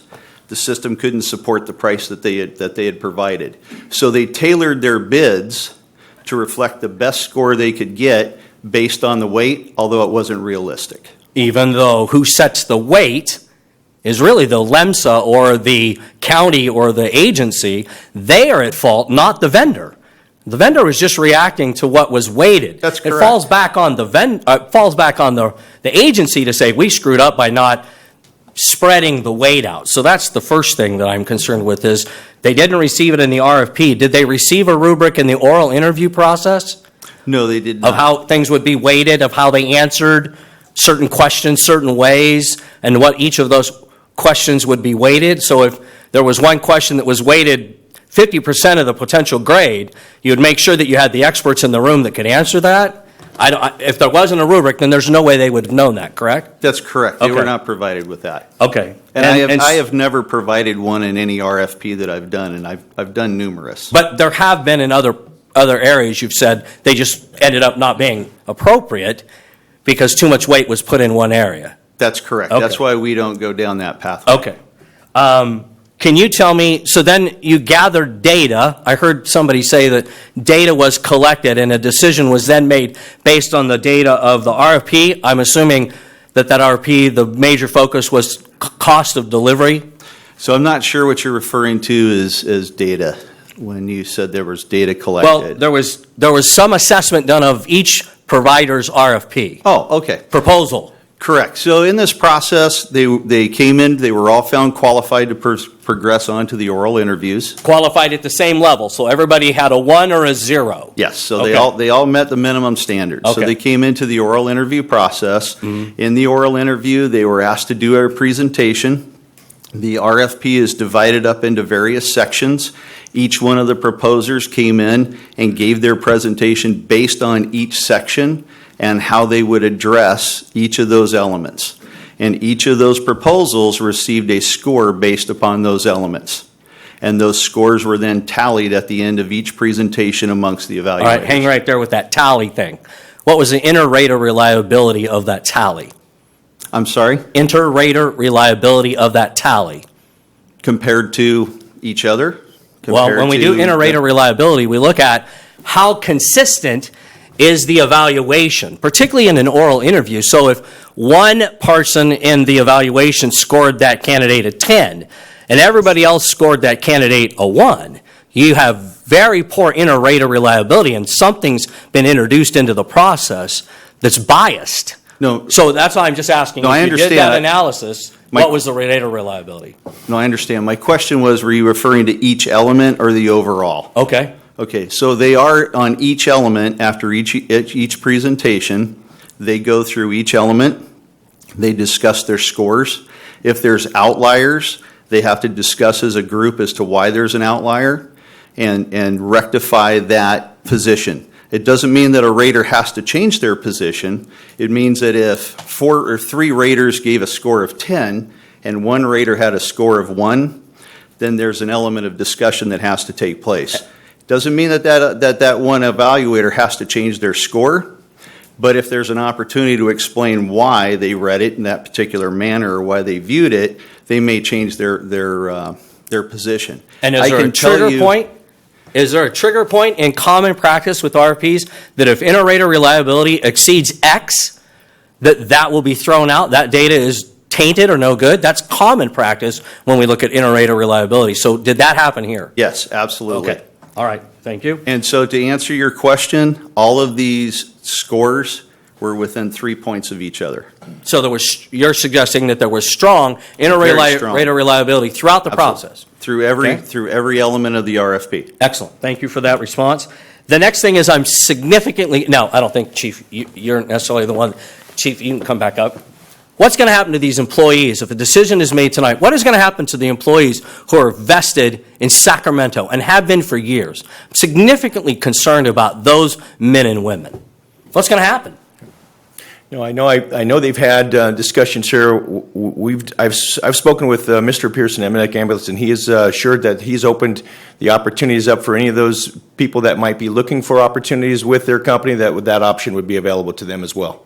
And the option will include some significant plus or additional points because they've invested in this community for years. They know the system. I'm concerned about that. Anytime we change a workforce group and we bring in a new management team or company, what do we do with all those displaced workers? And we've been through this, not in this agency, but in this community several different times. And I'd like to hear in this public forum a commitment that says those folks will receive more points than somebody that's applying from Texas and doesn't have a freaking clue about our area, that they'll get those things so that they can go back to their families tonight without a lot of concern that they're going to be, unemployed. So that's that part. And then oftentimes, and this maybe gets to Mr. Jones, when we set out these RFPs, one of the stipulations is that there be a prevailing wage commitment.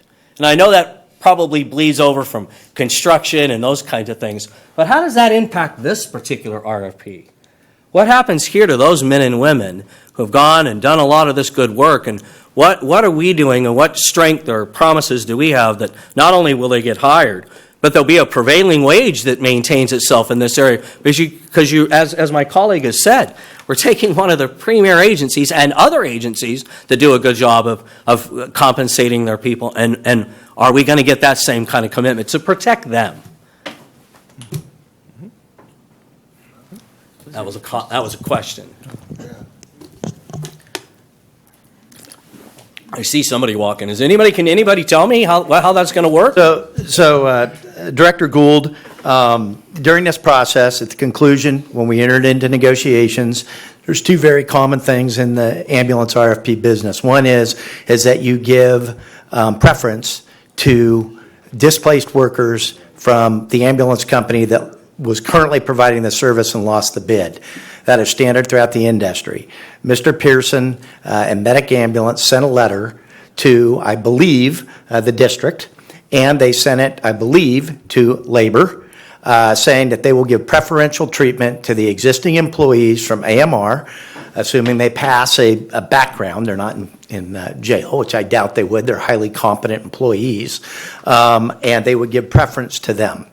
It's my understanding also, and Mr. Pearson can speak for himself, but my understanding is at the conclusion, once they are awarded it, he was asked on the labor wages, how the labor wages compared, and if I'm mistaken, he can stand up, but he said he bid it at AMR's current labor rate, as near as he understood it, for their employees. So my understanding is, as I sit here before you tonight, that both of those things were addressed by Medic Ambulance once they were awarded the contract.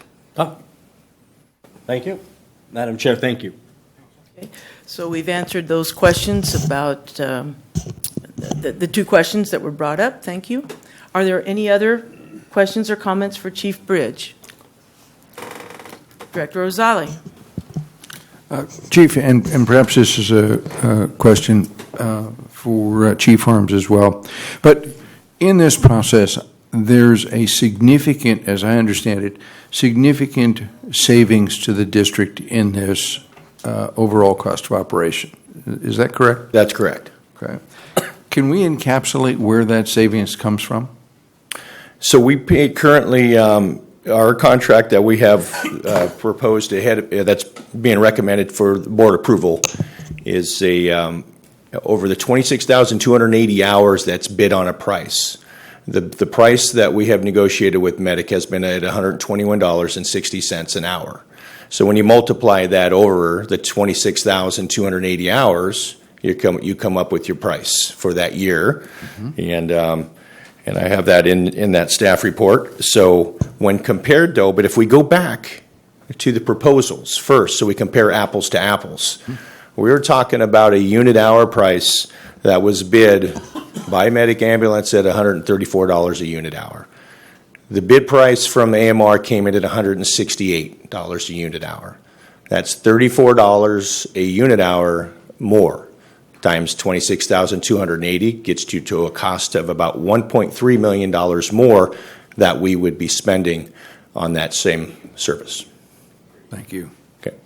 And that's 1.3 million per year. Per year, correct. Director Sheets? I would just say, though, to that, they are the pinnacle of a private ambulance, so they pay the wages to have and retain the best medics, just like Kaiser pays the best wages and they have tens. At what point do we make a decision about finances when it's lives that we're saving? That would be I understand that the fire chief has a business to run, but at one of our constituents or my family member's life because of an inexperienced medic that doesn't know this area, that might increase the response time, or having the medic for SAC Metro have to jump in the medic unit of medic because they don't have that relationship. They don't have built a trust. So our suppression medics have to go and assist a paramedic on a medic ambulance because they either don't trust or don't have that sick or not sick experience. And being able to recognize that. That's where I have a hard time thinking that we've made this financial decision or this decision based on finances, because they didn't score the highest and they weren't the lowest bidder either. So if it's strictly about finances, why didn't we go with the lowest bidder? Okay. So I can assure you, and I understand the strong attachment with AMRs. We've been with them for over 20 years and they provide good service. I am confident that Medic Ambulance will come in and provide the same level of service. I say this too because I've been through a contract change in my previous years when I worked in San Diego when the contract went from Hartson's to American Ambulance out of Fresno. So the same concerns happen there, but it turns out that hey, we have licensed paramedics that go through the same testing process are being able to go through and they squeeze out and they work in the field and do the business like AMR does it, like Hartson's did it. Everybody that's a licensed paramedic will be working. Are some more experienced than others? I can assure you today that Metro Fire has some paramedics that don't have a lot of experience. But I can assure you, though, they're also working in conjunction with about 5 other paramedics on that same medical aid call that have a lot of experience. The same thing will happen here with Medic Ambulance. So they may not have the experience level, some of them, but some of them will. Some of them may be extremely experienced and seasoned. Don't know. But I have that confidence. If I didn't have the confidence, I wouldn't stand here before making this recommendation. So I can assure you, though, when we're making this recommendation, is cost a part of it? Absolutely it is. But we're also considering, when we look at the scores between Medic Ambulance and AMR, we're talking 3-point differences at the most between these categories. So I don't have any reservations in having Medic Ambulance provide this service here. I find it difficult, I'll be honest with you. I like AMR. I have nothing to say negative about AMR. Not at one. They've been a great partner. But we do have a responsibility here also to be responsible fiscally. And when we're talking about $1.3 million, that's a lot of money. It's a lot of service delivery as well. So there is some ties directly with service delivery and cost. I can assure you we've thought about it. I have a quick item question. What is our unit rate yesterday that we pay for AMR? And I think that varies because our current agreement with them now is based off a Tier 1, 2, and a Tier 3 type response depending on the number of transports that AMR provides. So I couldn't answer that exactly right now, but I'm sure maybe I could check with our finance and see. I am sorry to drop that on you. Yeah. A Tier 3, it's based on transports. I'm sorry. Please come and. I think it's based. Welcome, Chief Shannon, Thank to you. the podium. It's based on transports. There's a tiered system. As the tiers go up from 1, 2, and 3, the cost goes up. I believe the highest cost is at Tier 3 is $131 and maybe some change, an hour. Okay, so we're talking about, currently, we're paying $131 to AMR for their highest service, at the highest For the level. contract that we signed in 2016. In 2016, yes. That doesn't expire until June 30th. Correct. And so that was 131 I think plus it's change? 131 and 1 cent. I Well, believe. let's call it 132. Okay. My point is that their bid came in at 168. So that is a Correct. bit, that is a concern that I have. Thank you, Chief. Are there any other questions for staff present at the podium? If not, we can move to public comment. Do you have the speaker cards, Madam Clerk?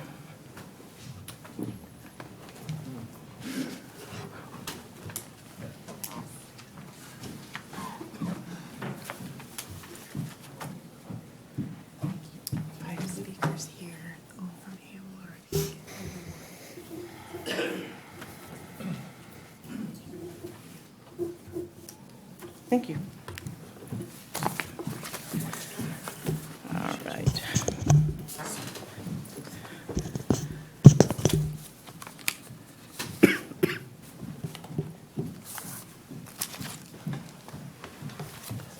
Yeah, no step through. Thank you. We'll put them in order.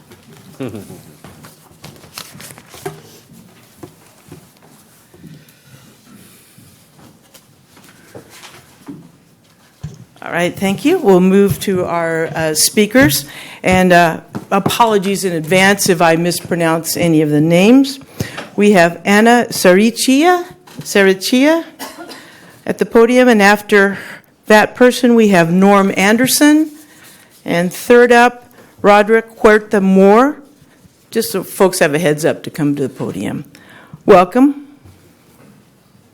In advance, it's a 3-minute timer. Please state your name for the record, and we're all ears to listen to your comments. Thank you. Hi, my name is Anna Saricchia. Board members, I want to thank you for being here tonight, and thank you for your time. Thank you, Chief. I'm here tonight to tell you that I am one of your current district medics. I've been in your district for 4 years and with AMR for 7. Tonight, I want to touch a little bit on the logistic concerns I have about bringing medic ambulance in. I'm going to start with some numbers. 50, 54, 105, 106, 103, 42, and 41. Anyone currently in the field knows that this is the post up Watt Avenue. All AMR district crews can tell you that 45 is in Galt.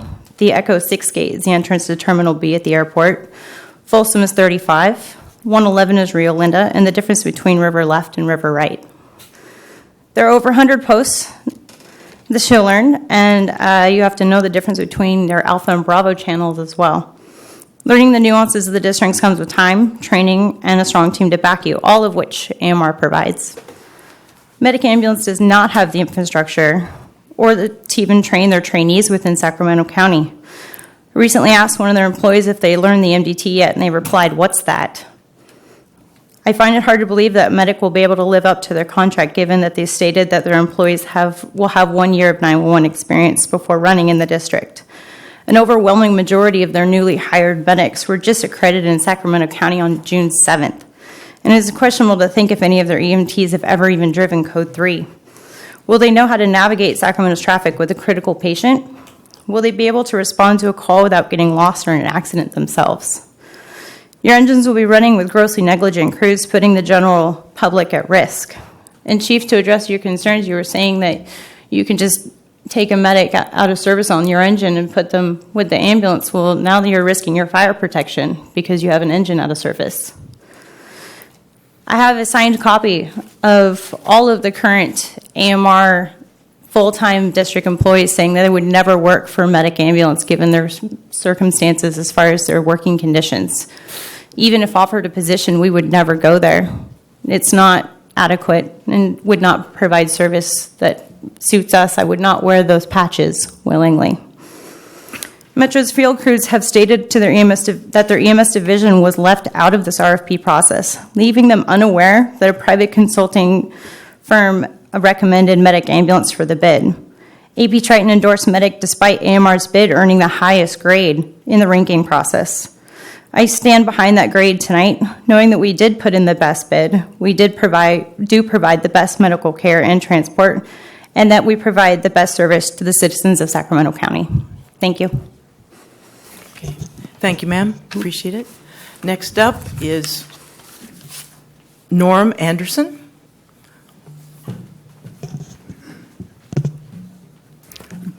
Good evening. I want to acknowledge the board's tough decision to select the right fit provider of EMS services for the district. Just a few thoughts regarding the decision. Contractors bid low, hoping to receive the contract. Then, when awarded, their change requests exponentially increase the cost. Also, do you have an exit or rebid process in place if not the right fit contractor is selected and or not performing to Metro's or the general public's satisfaction at any time during the contract? And lastly, among financial and business people, a popular phrase is, you get what you pay for. Thank you for your time and consideration in the selection of your future EMS provider. Thank you. Thank you, sir. Next up, we have Roderick Huerta Moore, followed by Darren Leike. Lechty? Okay, Darren will be after Roderick, and we have Carl Padroni after that. Welcome to the podium. Thank you. Ladies and gentlemen, directors, I'm Roderick Huerta Moore. I work for AMR, and I also live in the district. I've been EMT for about 20 years, been with AMR for 10, and also worked in various hospitals in Sacramento. So I've worked with Sac Metro Fire for the past 10 years. And some of the newly promoted captains, I've worked with them when they had just started off as medics, so we got pretty good relationships. But I just want to say that working with Metro, it's more like a family with me and more like a marriage bond. We all hang out together. We run calls together. My unit, I'm on the District 804, so we post in 108's area. And it's not just running calls for me, it's family time. We go to the station, we hang out at the stations with the crews, we watch TV together when we're not running calls. So it's more like a family. And we saw the scoring that AMR ranked #1 position, and in that factoring was cost. So we're talking about putting the $38 difference between us and Medic. That was considered when we got ranked by Metro's people. They ranked AMR #1, including the cost. So we can't say that cost is a factor when that was already part of the scoring. So we need to take that into consideration when you make your vote tonight, that when they scored AMR #1, that cost was a factor in that. Also, I want to also bring up the fact that when you take this into consideration, like some of you guys already brought to the attention, would you want your family to be at jeopardy? I don't want to say anything bad about the other companies, any of the other companies, because I'm friends with all of those, but they don't have the experience that AMR has had for the last 25 years running with you guys. We have the camaraderie that if we cancel an engine that's en route and say that, hey, we got it, your patient's stable, we'll take them, that they know, they trust us, they know that, okay, we can go ahead and cancel and go back in service so that we can be available for the next call, because they've ran with us for the last 25 years and they know what kind of care we provide for the citizens of the district. Also, I want to say that what I want to say is it's hard to think that maybe we would lose it, because every time Metro's called AMR's always said yes. We needed surge protection, AMR said yes. If you had a line of duty death, AMR said yes. Anytime you guys called us, we've always said yes. So what I want to say to you guys tonight is don't say no to AMR. Say yes to AMR instead of one of these other providers, because we've always been here for you guys. At the very least, table it, let us stay around for another 6 months while you guys find another company. The rumor on the streets from the guys that I hang out with that are your suppression guys, a lot of the suppression guys are upset about the fact that maybe we're leaving. They said that the company that was selected, AP Triton, didn't like AMR Assistant Chief Hinky. I guess they said that he is a part of the board and he didn't really like AMR, so he voted against us. Okay, let's please wrap it up, please, sir. Yeah, so I'm just asking that maybe you can consider not voting tonight, maybe reconsider it. Okay, Thank thank you. Next up is Darren. I'll have you pronounce your last name, sir. I apologize for not doing it correctly. Wouldn't be the first time. So thank you for having me. My name is Darren Lichty. I am a paramedic with American Medical Response. I've been in EMS for about 19 years. But I'm speaking to you tonight from a multitude of positions.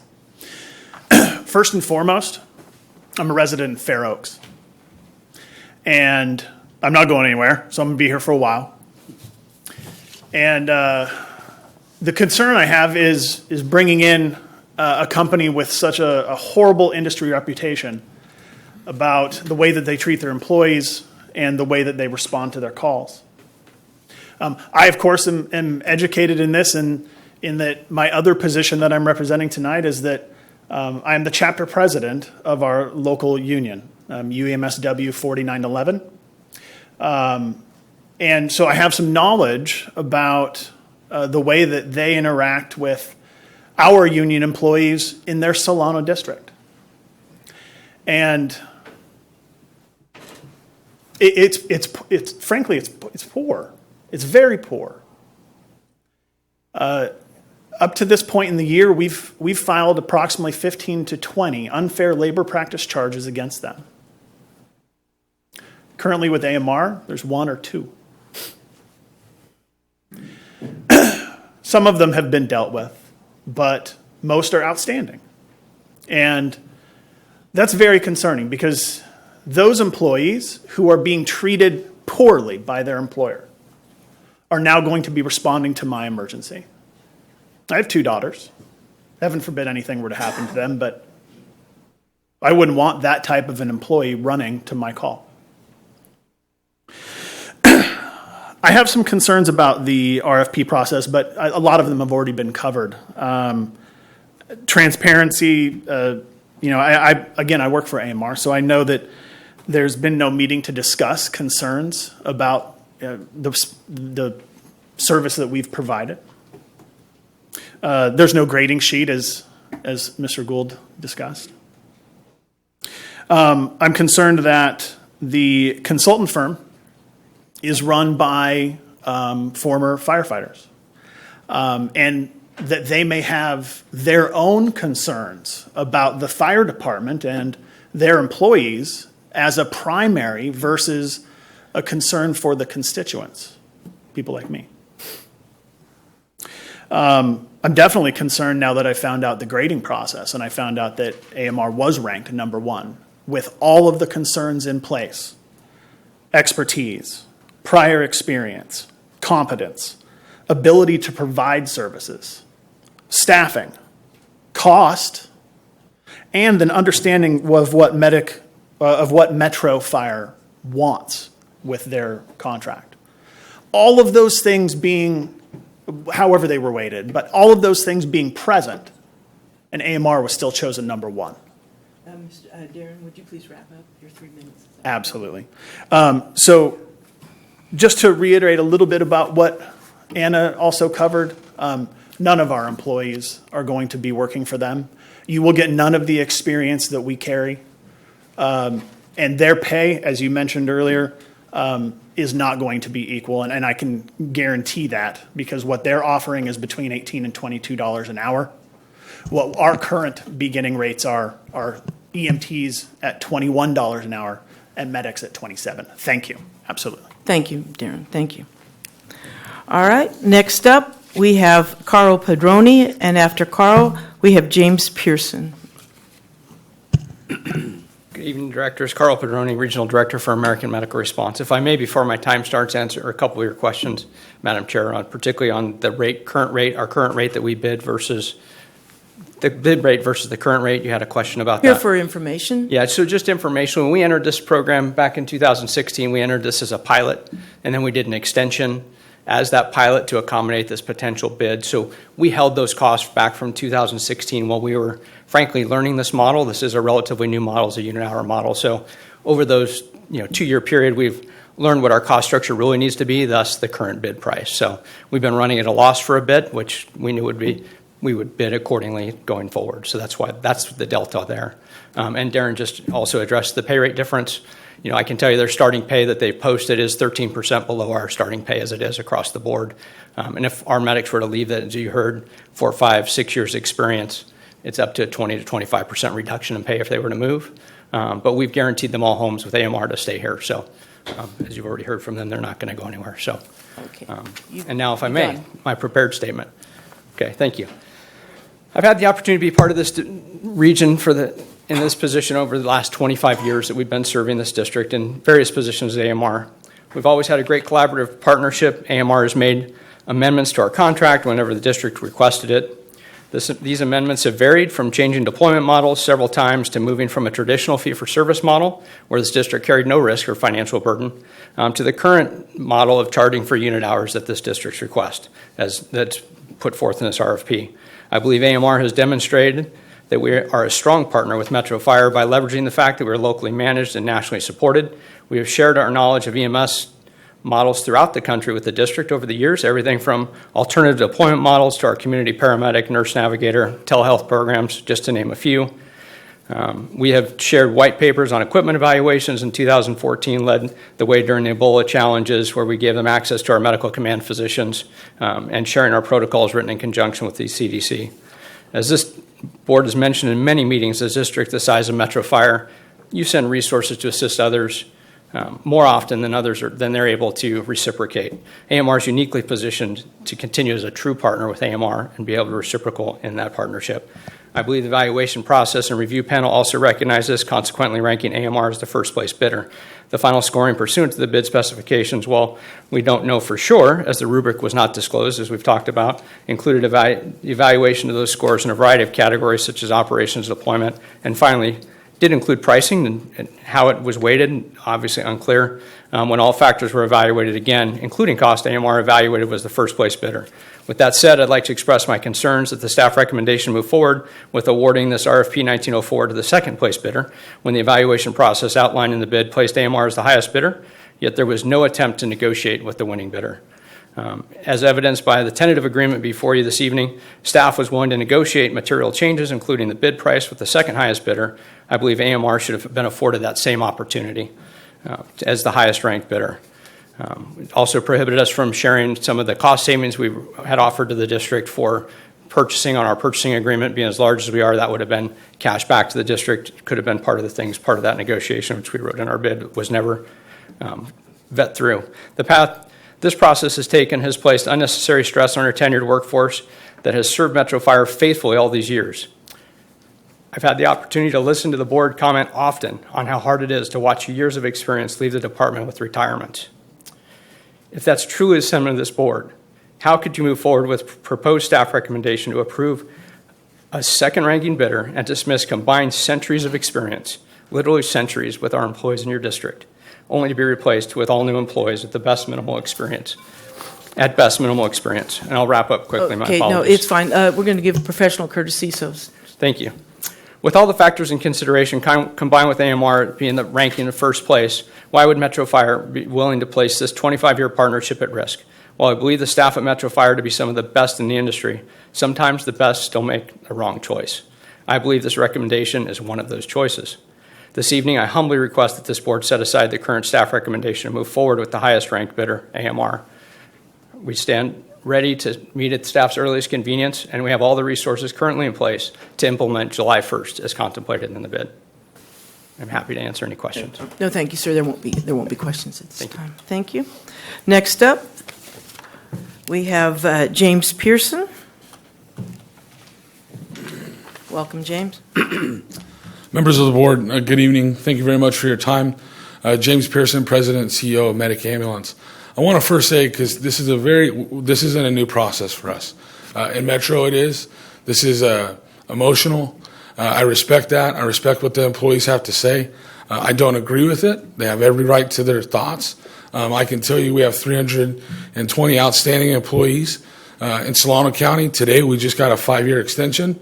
There was an open process before that where our union did attend. Those statements, 15 NLRBs, which is not an accurate statement at all, was not brought up.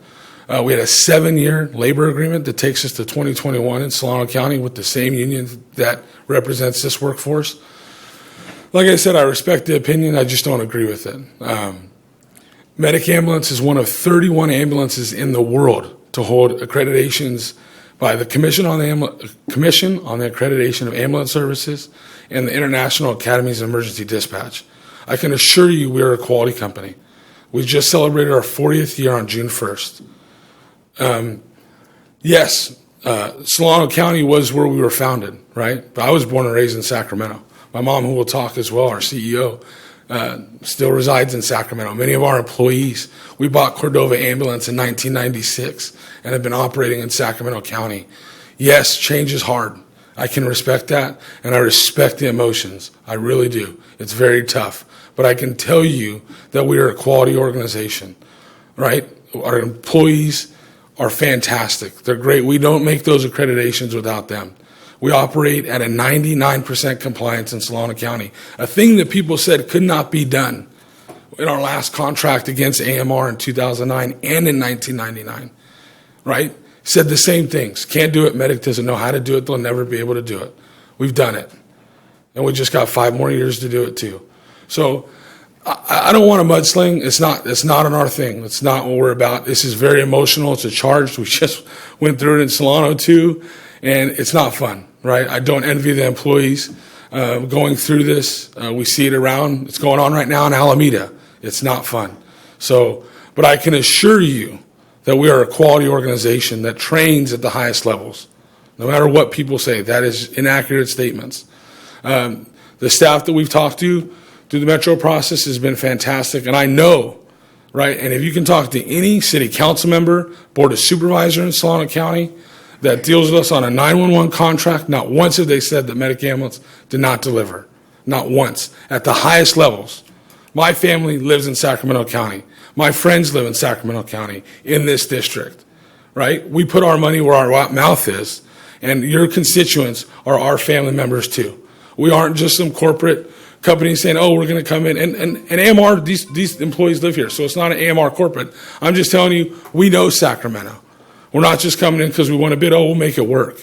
We know the region, okay? So thank you very much, though. I do appreciate the time, and I don't want to take too much more of it, but thank you very much. Okay, thank you, Mr. Pearson. Next up, we have Helen Pearson. And after Helen Pearson, we have Jacob Mendenhall.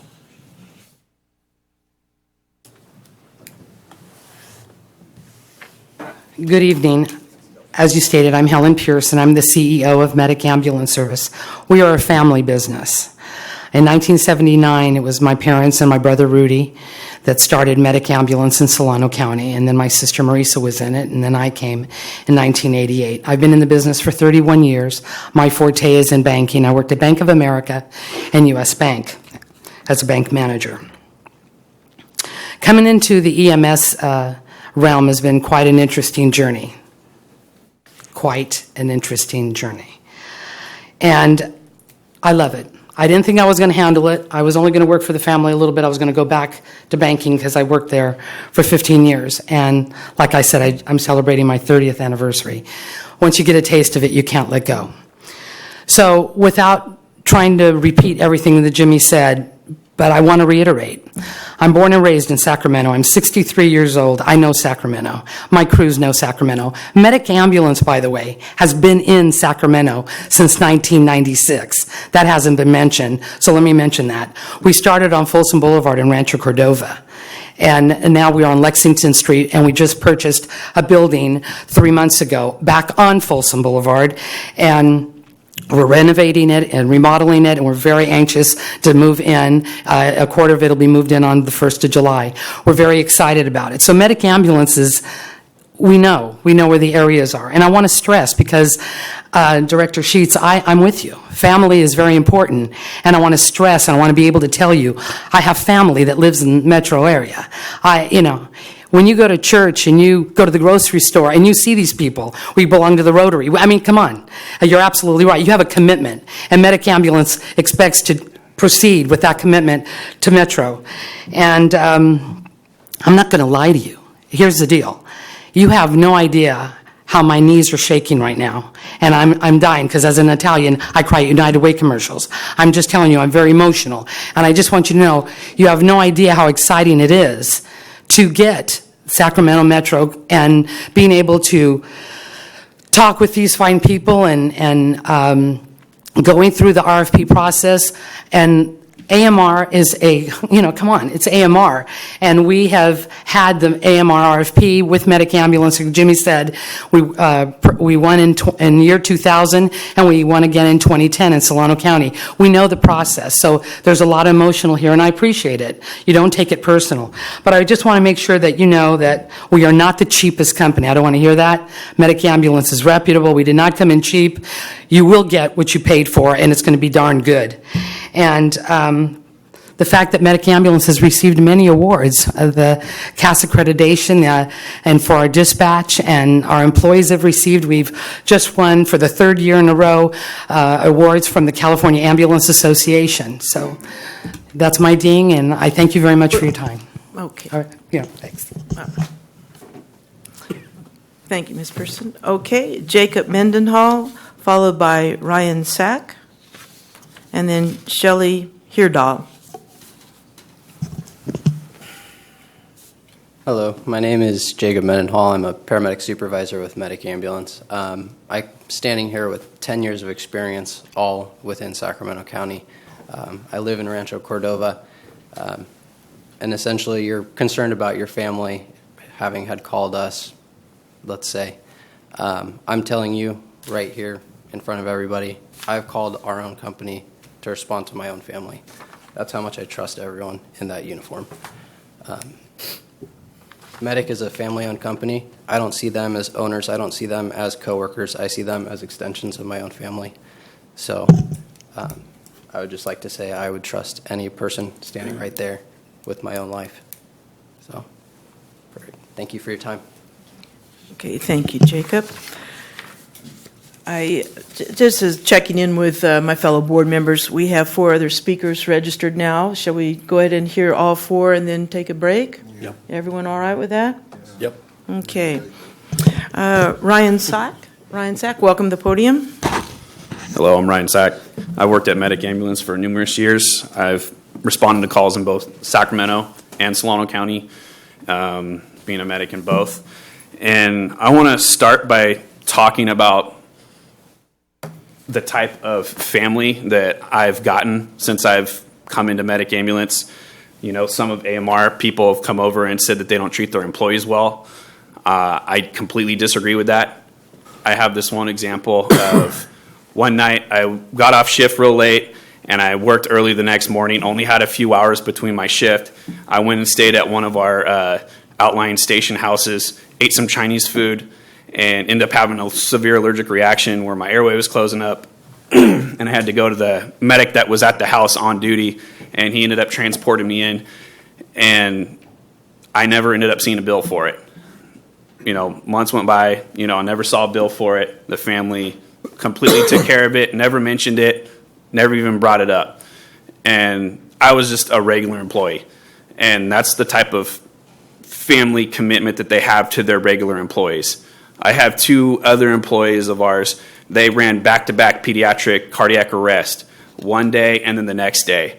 And they both told Jimmy that they were doing okay. And Jimmy said, no, I'm giving you the rest of today off and the rest of tomorrow off, paid leave.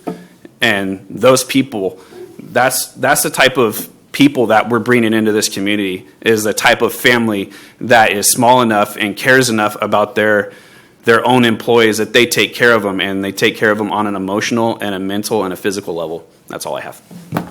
Okay, thank you, sir. Next up, we have Shelley Heerdahl. And then after Shelley, Mark Mendenhall and Christine Bayer. Welcome. Good evening, all. My name is Shelby Hindle. I am with Medic Ambulance. I have been with Medic Ambulance for 5 years as an EMT. I also reside in Fair Oaks within District 5 as well, and I can confidently say that Medic Ambulance is a wonderful and competent company to take care of your family members. I would trust Medic Ambulance to take care of my mother who has multiple sclerosis within a heartbeat. I've trusted them with every single patient that I've come in contact with and that they have run on. I take great pride in the company that I work for. I take pride wearing this patch on my sleeve, going into work every day, serving the community members of both Sacramento County and Solano County. Medic Ambulance has always said yes whenever the strike teams for the fire seasons and with San Francisco that we recently went on. Medic Ambulance has the manpower to stand up and do what is right for their employees and take the best care of their company contents. I would not be with Medic Ambulance for as long as I have been if I did not think that they provided excellent care, if they mistreated us or anything like that. They take great care of our patients, they take great care of their employees, and I fully agree that they will continue that great care and take more excellent care of Sacramento County too. They will hold it in great pride within themselves being a family company. Thank you for your time. Thank you, Shelby Hirdop. Next up, Mark Mendenhall.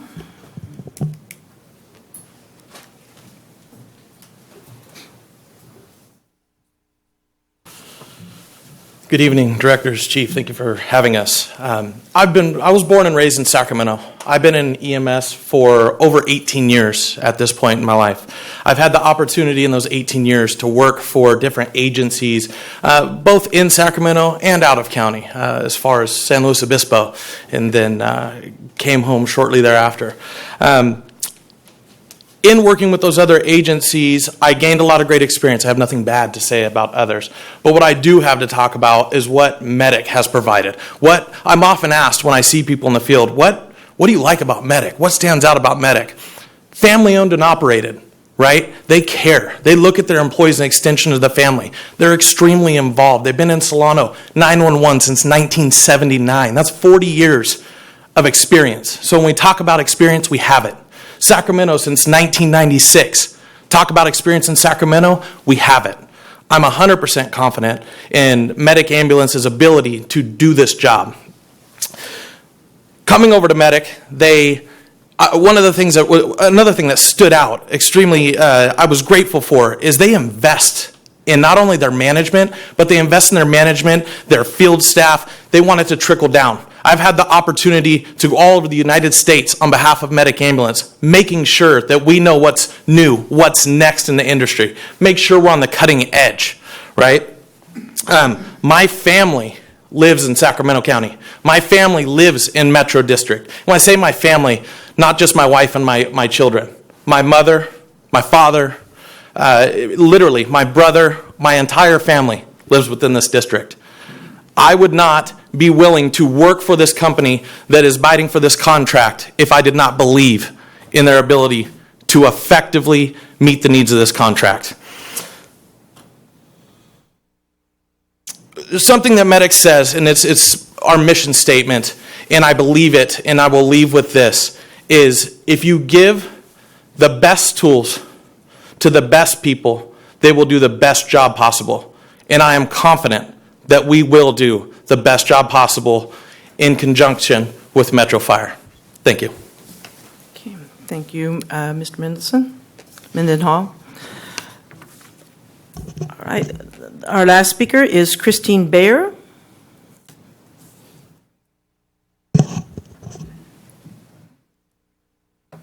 Thank you. It's Kristen Bayer. Sorry, That's thank okay. you. It was closer than some of the others, so you're good. I live in... Blame it on handwriting. I live in District 7, I guess, and so that's very well represented this evening, I see. No. So when everybody says that they treat their employees poorly, I've been there 3 years. I was told, our whole class was told by instructors and stuff, don't go work for there. Don't work there, right? They treat their employees poorly. Not the case. I've been treated very well the whole time I've been there. And people who have bad things to say about how they've been treated are the people who weren't able to live up to the very, very high expectations that Medic sets for their employees, for their standards of service. And those are the types of people who have bad things to say. Everybody else who's right there with them providing that level of service has great things to say. So I'll just leave you with that. Thank you. Okay, thank you, Kristen. We have received a few more speakers. However, for full attention to be given to them, we are going to take a 10-minute recess, starting now. Starting now. Clock.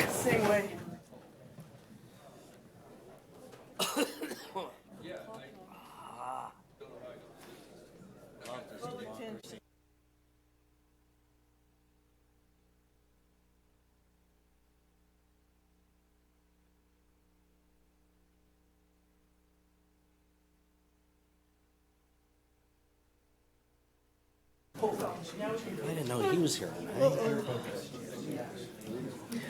All right, good evening, everyone. I'd like to call this meeting back to order after our short recess. We are taking comments from the public, and at this time, we have a couple more speakers. I would like to welcome to the podium Jeff Meisner. Thank you, Jeff Meisner, and then after Mr. Meisner will be Mr. Tom Argel. Welcome. I guess you should welcome me. Hi, my name is Jeff Meisner. I'm a labor representative with United EMS Workers.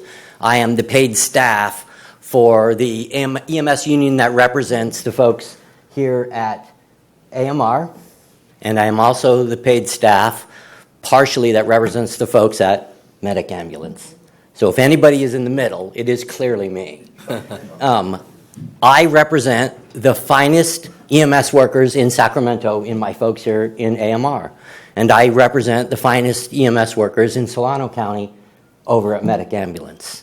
I am here today in this peculiar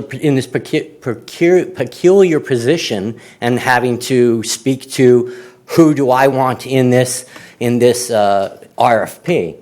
I feel partially responsible for Carl Petroni's bid because we just entered into a new collective bargaining agreement with AMR, and I feel responsible for his increased rates that he had to give to you because I was with the workforce when we negotiate our contract with the AMR folks. We are in a collective bargaining agreement with 17 counties in AMR in all Northern California into one collective bargaining agreement. That includes the Sac Yolo Placer folks and the folks here in the Sac that represent the district.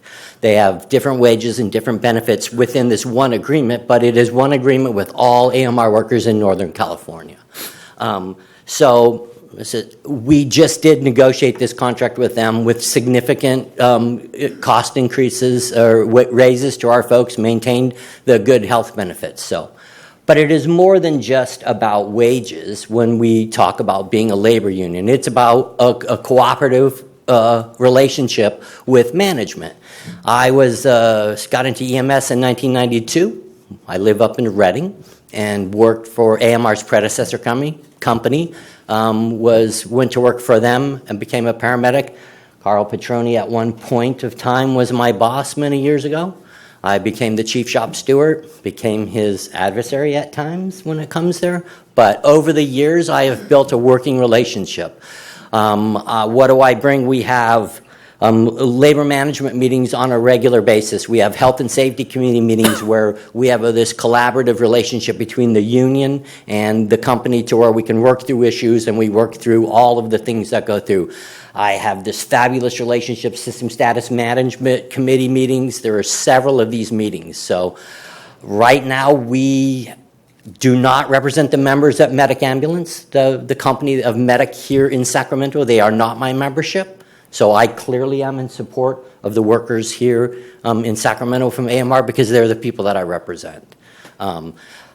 I don't know that there's any interest that we will ever represent the Medic Ambulance employees here in Sacramento. So I just wanted to let you know why I support them. I do support my workers in Solano County because I'm not the direct representative, but I have done some work there. But I clearly support my coworkers here in the Sacramento area because of their experience and the relationship that we have with AMR to continue to have that union company relationship to move forward to provide the service that they've been providing for your district.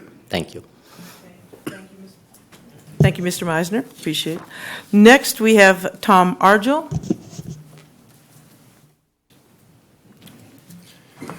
Good evening, President Jones, directors, chief. My name is Tom Argel. I'm the president and CEO of Alpha One Ambulance. And I was one of the proposers during this bid process, and I have a few comments that I'd like you to really consider about the process that took place. So the proposal itself, the RFP, the design of the RFP, the proposers were only allowed to submit 35 pages of the credentials and all the specifications required for such a high-performance EMS system. And in those 35 pages, we were told that we could not expand upon any further pages, so attachments could be included, but not part of the assessment of the RFP. And I think with a contract of this magnitude and this significance, I think that the RFP itself was flawed from that perspective, because even the scoring process, you couldn't possibly score the quality in 35 pages, especially if quality improvement and response times and credentialing, and there's a number of significant items that you can't possibly condense in 35 pages. So all of the proposers are of quality. There's no doubt about that. But I think that allowing this proposal to go forward, or this particular vote tonight to go forward, by not allowing a more fair approach to allowing providers who have submitted these bids to really expand upon their quality measures. I spent my entire life in Sacramento County providing EMS ambulance service. And so I wasn't a selected provider. I wasn't number one. I wasn't number two. I happened to be the fourth position within the RFP. But the fact is that I've served this community all of my life. And I think not only do I have more to say about the services we provide, but I'm concerned in the fact that the amount of the RFP, the unit hour cost of $121 per unit hour for the type of system that it is, from the original proposal of $134, that's a $350,000 reduction per year. And what the Metro Fire District is expecting out of that provider to reduce that amount per unit hour per year, I am afraid that the following year that there's going to be a request to increase the unit hour cost. So I've seen this happen before in other systems where you start with the lowest bid, and then next year there's an opening because you can't sustain the growth of that contract.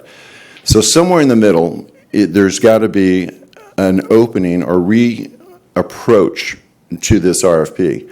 Allow for more information. You can't do it in 35 pages. So as I close, please consider not voting for the RFP tonight. I'm sure AMR would be more than willing to extend their existing contract past June 30th to allow the other providers to really reassess this, giving more opportunities to submit their credentials and qualifications. Thank you. Any questions? No, there won't be any questions. Thank you. All right. That concludes the speakers' sheets that I have. We'll reopen it back up to comments from fellow directors. Director Barnes? Thank you, Madam Chair. As I sit here tonight, I'm absolutely thankful everybody came in and spoke on behalf. From a public safety background myself, I appreciate everything that's gone on tonight and everybody standing here and standing up for their organizations. We sit here, I'm not speaking for everybody on the dais here, but I say that we always talk we're a first-class organization. That's what we expect, first-class performance on everybody. However, I'm going to speak open on this. I have a hard time when I have an agency coming in here and pointing and saying things, because I got two spectrums, and I have to say this. I got a president of a union that says there's been multiple labor violations sent over, and I have now a president of an organization coming and saying that's not true. All right, I'm about trust and verify. Okay, so I have some reservation, all right, about this. We got to get it right, right? Cost doesn't overcome service to our community. However, when I look at what we have going on, we just, I have one organization. I feel in my mind sitting here tonight evaluating this, I got one organization staying above the line when it comes to comment about family. There were accusations about not being treated that way. And for me, I thank you all for your presentation. I respect everybody's opinion and the comments and the selection process, and I will say this. We have a process for a reason. I trust the leadership in this organization. This doesn't come easy. But I will say that there's some people that come into an organization when there's been a partnership for long periods of time without explanations on why things may need to increase. And then all of a sudden, when there's a bid to go a different direction, because at one point in time we had to come online with AMR. So there was a new process, there was a growth, and there's been a great partnership in that, and it's been respectful. And no matter what we decide as a board moving forward, I would expect nothing but first-class performance from everybody that signs on with Metro Fire, because we are the leaders in the industry in what we do. But I appreciate everybody on the comments, the professionalism when you all sat here and got to listen comments when things were heading your way, not in such a positive manner. And I appreciate the way you responded in that, everybody that came to the dais to talk to us tonight. So for that, I just want to thank everybody on the professionalism, because it could have easily gone a different direction tonight. So thank you. Other comments from the directors? Okay, Director Gould? Thank you, Madam Chair. Well, I agree with my colleague. Everybody that's in this business is quality. Everybody that's in this business is quality. You don't get into this business to become a billionaire.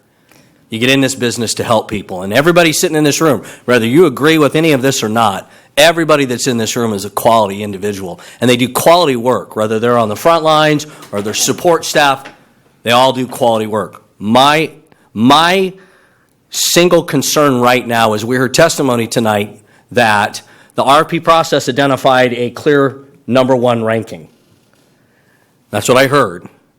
And then in that clear ranking, that individual group was not given an opportunity to then continue the negotiations to drive costs down. At least that's the testimony that I've heard tonight, and that is significantly problematic for me voting tonight. And again, my first motion went down because I would love to have additional time to investigate those kinds of things and figure that out. The answers to some of my questions were exceptional and were taken at face value. But when I hear that our ranking process put somebody at the top and then there was no additional conversation about that, I'm troubled as a citizen to make that happen tonight. And I'll tell you, I've been on this board a few days now. I'm pretty confident that, as was mentioned, if AMR needed to, they could extend it for 4 hours or 10 hours or 25, whatever. They've clearly proven that they can do that work, and I bet you there's other groups that would be willing to extend that as well. So I'm just not convinced that tonight is the absolute, if we don't do this, the sky is going to fall. I just don't see that. So I know my motion died. I'm a little hurt, but big boy, I'll get over it. But that's kind of where I'm at with my vote, is this idea that we went through the process, flawed or not flawed, we came out with a ranking, and then for some reason something happened where that individual ranking and that group wasn't given an opportunity to then come in and say, look, let's put the screws to you and figure out how we can save additional money. So anyway, thank you, ma'am. Appreciate it. And thank all of you. It was pretty awesome to see you. I wish our democracy worked like this more frequently. All right. Thank you. Chief? And I'd just like to follow up on a few things tonight, a few things that were said. Throughout this process, it was a very open and transparent and across the district. There was a comment that our EMS division was not involved. EMS was involved at the assistant chief level and also at a captain's level that was involved in the process. Our purchasing was involved. Both of the deputies did an outstanding job being very close to it and making sure that the number one priority for us, and since I've gotten here and I've said it, and if you ask the members, is about service delivery. And what do we do for service delivery? In the process, we spent a lot of time talking about if it doesn't go well, and what do we do? What are the penalties? What is the time frame? What are our options? How do we move that if something came up that we didn't understand to be able to do that? In the timeline, we slowed things down, and we asked for extensions because we knew we wanted to make sure that we did it right. There was a comment that AP Triton picked this thing. And I'll let AP Triton take a minute here and speak on what their role was. But at the end of the day, it was my responsibility to bring this forward to you And after that, it's my responsibility to make sure that the service that is delivered on the street every single day is as you said, the best of the best that's out there. I believe right now, I believe the reputation AMR has in this region with us is because they're running with us and they're running with our crews. And that will continue with this contract as we move forward. Just real quick, I don't want to speak for AP Triton, but I want them to speak on their behalf on what was said.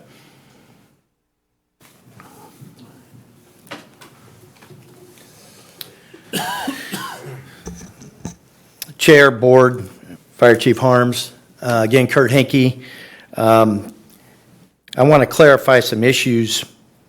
First, we run a lot of RFPs on behalf of fire agencies across the state of California. We don't work for the private ambulance industry.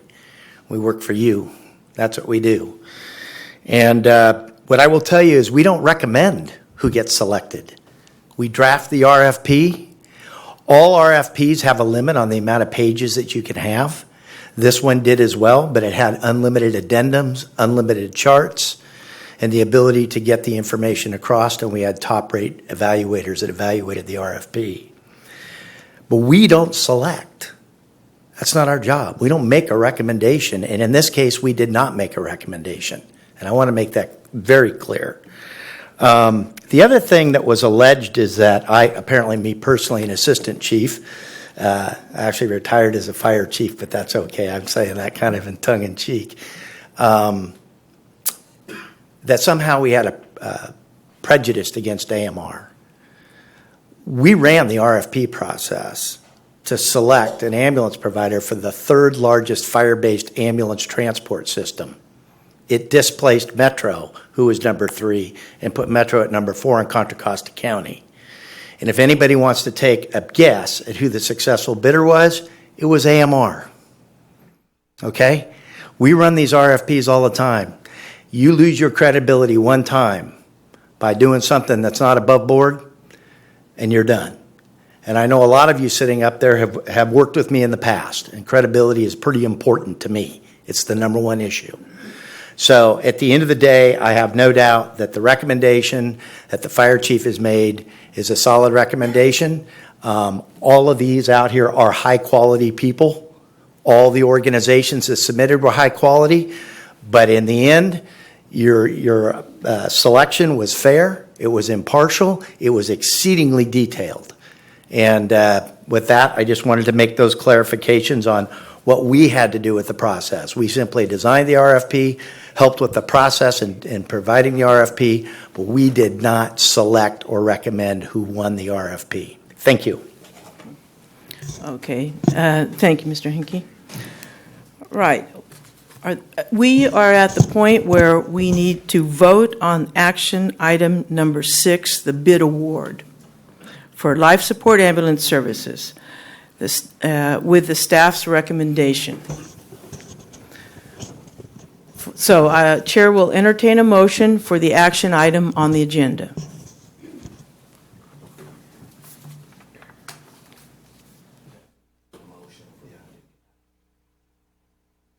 Okay, Chair will move said motion to accept staff recommendation.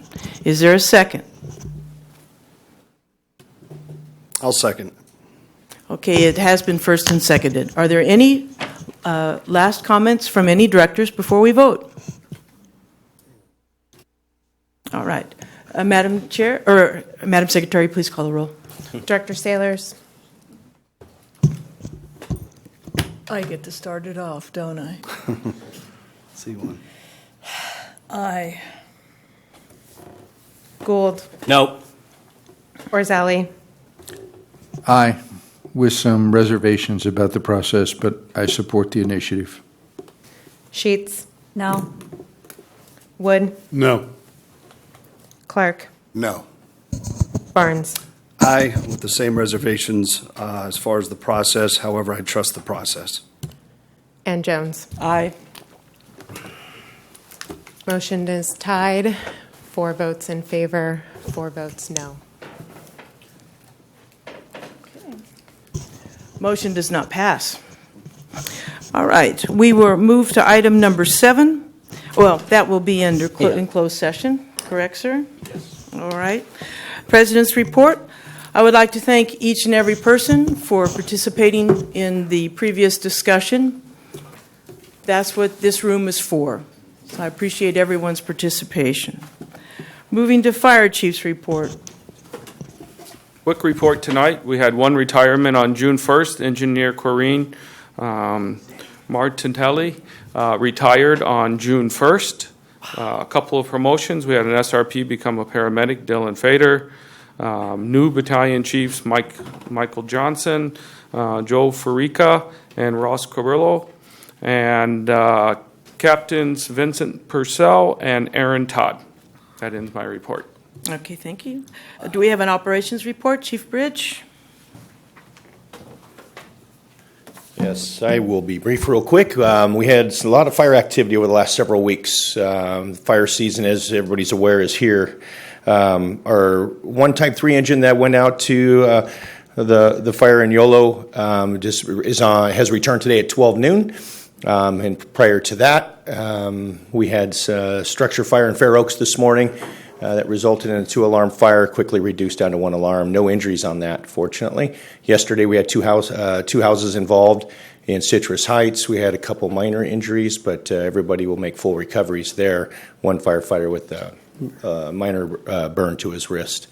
Fortunately, everything's good there.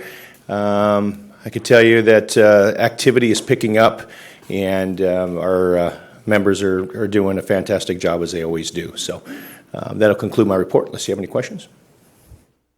Okay, thank you, Chief. Appreciate that. Moving on to committee and delegate reports. Executive Committee, there is no report. Moving to Communications Center, JPA, AC Wagaman. Oh, I'm sorry. Oh, I do apologize. I had it circled. Been here all night. He's waiting. Is he here? All right, thank you. Chief Shannon, I'll ask you to return to your seat, and we'll go in order. We'll go in order of the agenda. I'm going to report out for time. Who's going to report out for Chief Wagner? Yes. However, we have 522 report, and you are number that I misspoke.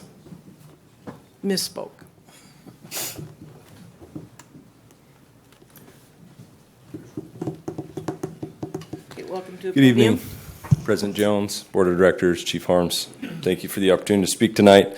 And as Chief Harms mentioned, excited about the opportunity for our members. We had successful members in the Battalion Chiefs examination with Mike Johnson, Joe Farica, and Ross Carrillo promoting to Battalion Chief in 2 days. So they should be very proud, as well as Vince Purcell and Aaron Todd to Captain.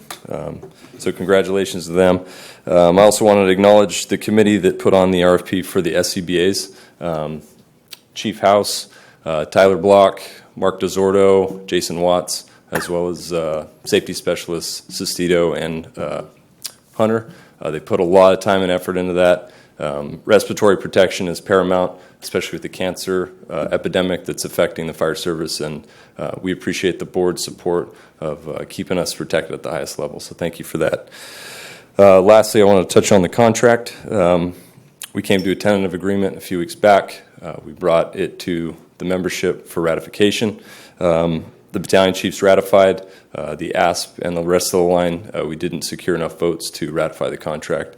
However, moving forward, we are committed to the process. Local 522's negotiation team is looking forward to meeting with management's negotiation team and finding a reasonable contract moving forward. So unless you have any questions, I appreciate the time. Any questions for Joel?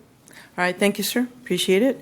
All right, we covered executive committee, so now it will be Chief Shannon for the Communications Center JPA report. Good evening. Reporting out for Chief Wagaman.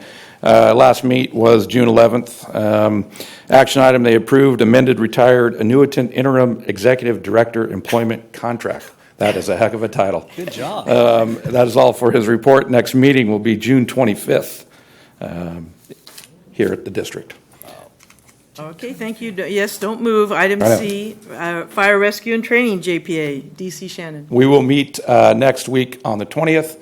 On the 20th, we also will have the strategic plan that I mentioned in the last board meeting at an off-site golf course. how lucky am I? And then we will have a meeting the afternoon of the 20th across the hall in the SESC. Thank you. Thank you. Any questions for Chief Shannon? All right. Announcing for Director Kelly, the Finance and Audit Committee, the next meeting is scheduled for June 27th, 5:30 p.m. in these chambers. Policy Committee, Director Gould. Thank you, Madam Chair. The committee met this afternoon at about 5:15, and we were given a great presentation on an update to the workplace harassment policy. We've been assured that it has all of the necessary elements in it, that it's now even more current than it's been in the past, and the training will continue at a very high level, and that the local reviewed it and signed off on it. We took a vote. It was unanimous to move it to the full board for consideration. So, Madam Chair, I just would like that be agendized in our next meeting. Okay, I'm sure it will be. So noted. Thank you. All right, we'll move to board member questions and comments, and we'll start all the way to my left for a bit of a change here. Cutting our break. Thank you, Madam Chair. No, again, just to kind of comment on tonight, it's amazing to see the process when you got human emotions involved and everything. I'm a firm believer that our leadership would not present a company that would provide substandard service. So I do respect AMR as a public safety person myself. We've worked side by side. So I just want to thank everybody for being here tonight, the retirees, and as we move forward in this next fire season, right? Take care of your loved ones, take care of each other, look out for one another. It's important because it's going to become busy times in the next few months, and we're going to be called upon. So again, I thank everybody. I love everybody in this organization that's willing to put their life on the line for others, especially the ones that are at home holding down the home front. I call the most valuable players, the MVPs are the ones behind the scenes that keep it running. So thank you all for what you do. I'm going to steal Director Wood's thunder about the tropical affair that is coming up. She's I got to it beforehand. Don't do that. So we hope to see everybody there. It is a great event, and we look forward to a check presentation from a nonprofit I'm a part of to help that organization go. So what was the day again? June 21st. All right. June 22. Sue, see, I'm going to be there a day early. That's how excited I am. My ties. You start drinking early. Thank you, Madam Chair. Water, that is. Thank you. Thank you, Director Barnes. Director Clark. Yes. As was mentioned before, this is a pretty emotional night. Listening to all the presentations, I also have confidence in our staff and the chief, but I had too many reservations to really vote affirmatively. I want to thank CFO Amanda for her presentation. It was excellent. Thank you for helping us understand the complexities of this budget. And I also want to thank the men and women of this organization for a fine job that they do day in and day out. It's really appreciated. That's all, Madam Chair. Thank you. Director Wood. Thank you, Madam Chair. Again, like everyone else has said, everyone that's been a part of this process tonight we appreciate all the time and the energy that everyone's put into it. Last week, I had the chance to go see the Rosemont Community Association. Before the meeting, I was told what the issue would be, and that was everyone was concerned about the fireworks season and the upcoming fireworks. So I reached out to CRRD, and I appreciate Investigator Chris Rogers coming down to be my subject matter expert on that. They all enjoyed his presentation, his talk, and his information. So I thank him for making the time to come down. It's no secret I do a lot of volunteer work with the Burn Institute. Recently, on June 1st, actually, the Dos Coyotes on Sunrise had their one-year anniversary.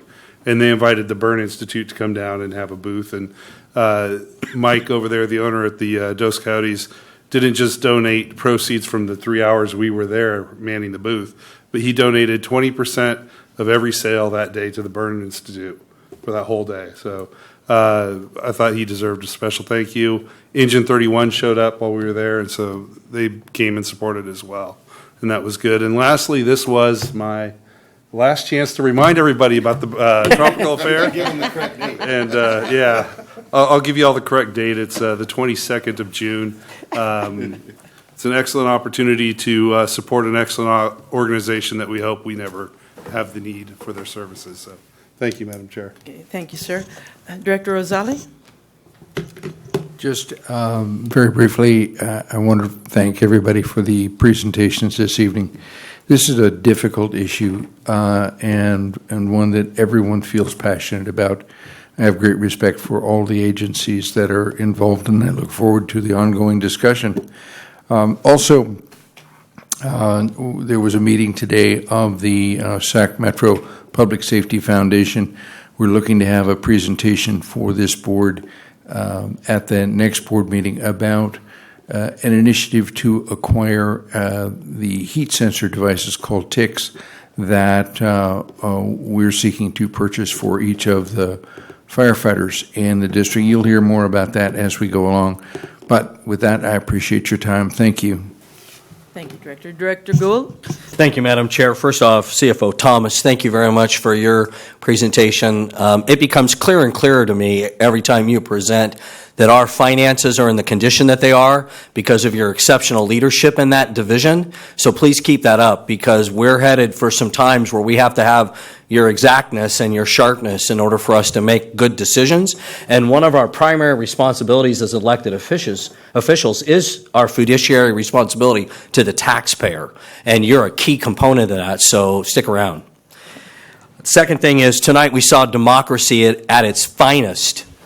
We don't necessarily have to like the outcome, but we do have to appreciate the process, because without a democracy, we got really nothing here. And so while we may be a little bit bent out of shape, some of us are not, we have to respect the process and the staff that brought that process forward and presented it to the elected officials. Thank you for that, because at the end of the day, that's a lot better than having some edict from a particular group and we don't have a choice. And so I appreciate it, and it's invigorating when we don't have 9-0.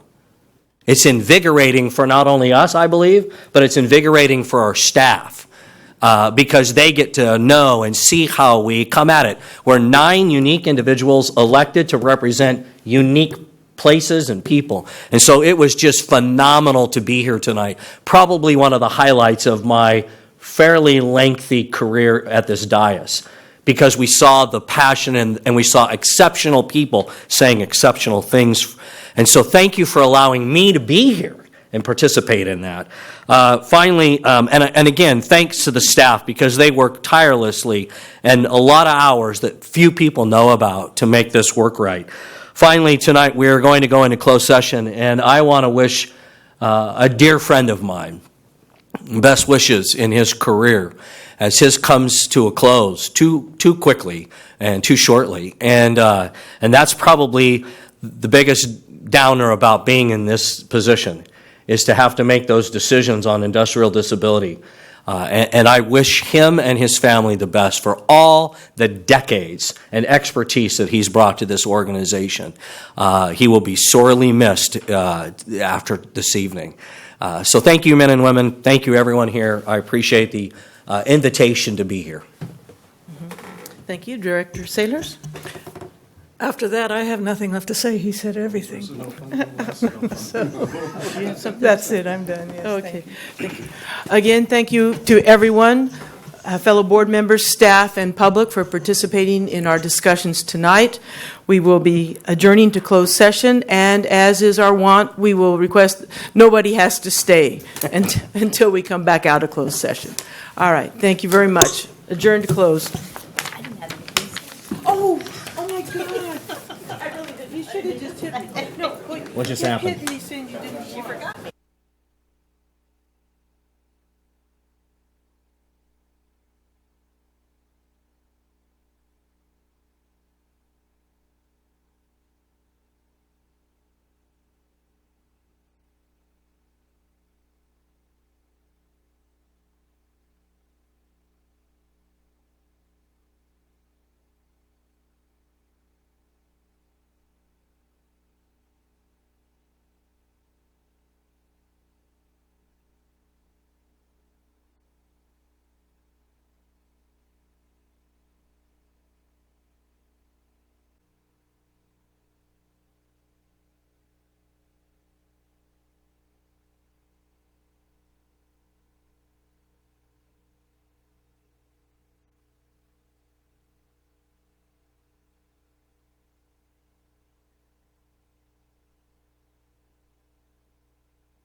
All right, ladies and gentlemen, we resume open session, Sacramento Metropolitan Fire District Board of Directors meeting. We have one item to vote on, or do you report out first, sir? I'll report out first. Okay, please report out. Yes, this is a report out from the closed session. Under agenda item 1A, the workers' compensation claim of Charles Ingram, the Board of Directors voted to give authority to its third-party administrator to effectuate a settlement of that claim. With respect to item 1B, the workers' compensation claim of Charles Nichols, the Board of Directors gave authority to its third-party administrator to effectuate a settlement of that claim. With respect to item number 2, the industrial disability retirement matter related to Thomas Neville, no action was taken and will be taken up in open session. With respect to item number 3, conference with legal counsel, the California Government Code Section 910, a claim of Cynthia Cochamp, the board voted to reject that claim. Thank you. Okay, thank you, Council. Appreciate it. All right, Chair will entertain a motion for closed session item number 2, pursuant to California Government Code section regarding a matter of industrial disability retirement for Thomas Neville. Madam Chair, I make a recommendation we adopt. Second. Okay, first and seconded. Please call the roll. Director Sailors. Aye. Gould. Aye. Orzali. Aye. Sheets. Aye. Wood. Aye. Clark. Aye. Barnes. Aye. And Jones. Aye. Motion passes. Okay, thank you very much. We will now adjourn for our next board meeting, June 27th, 2019, 6 p.m. in these chambers. Thank you.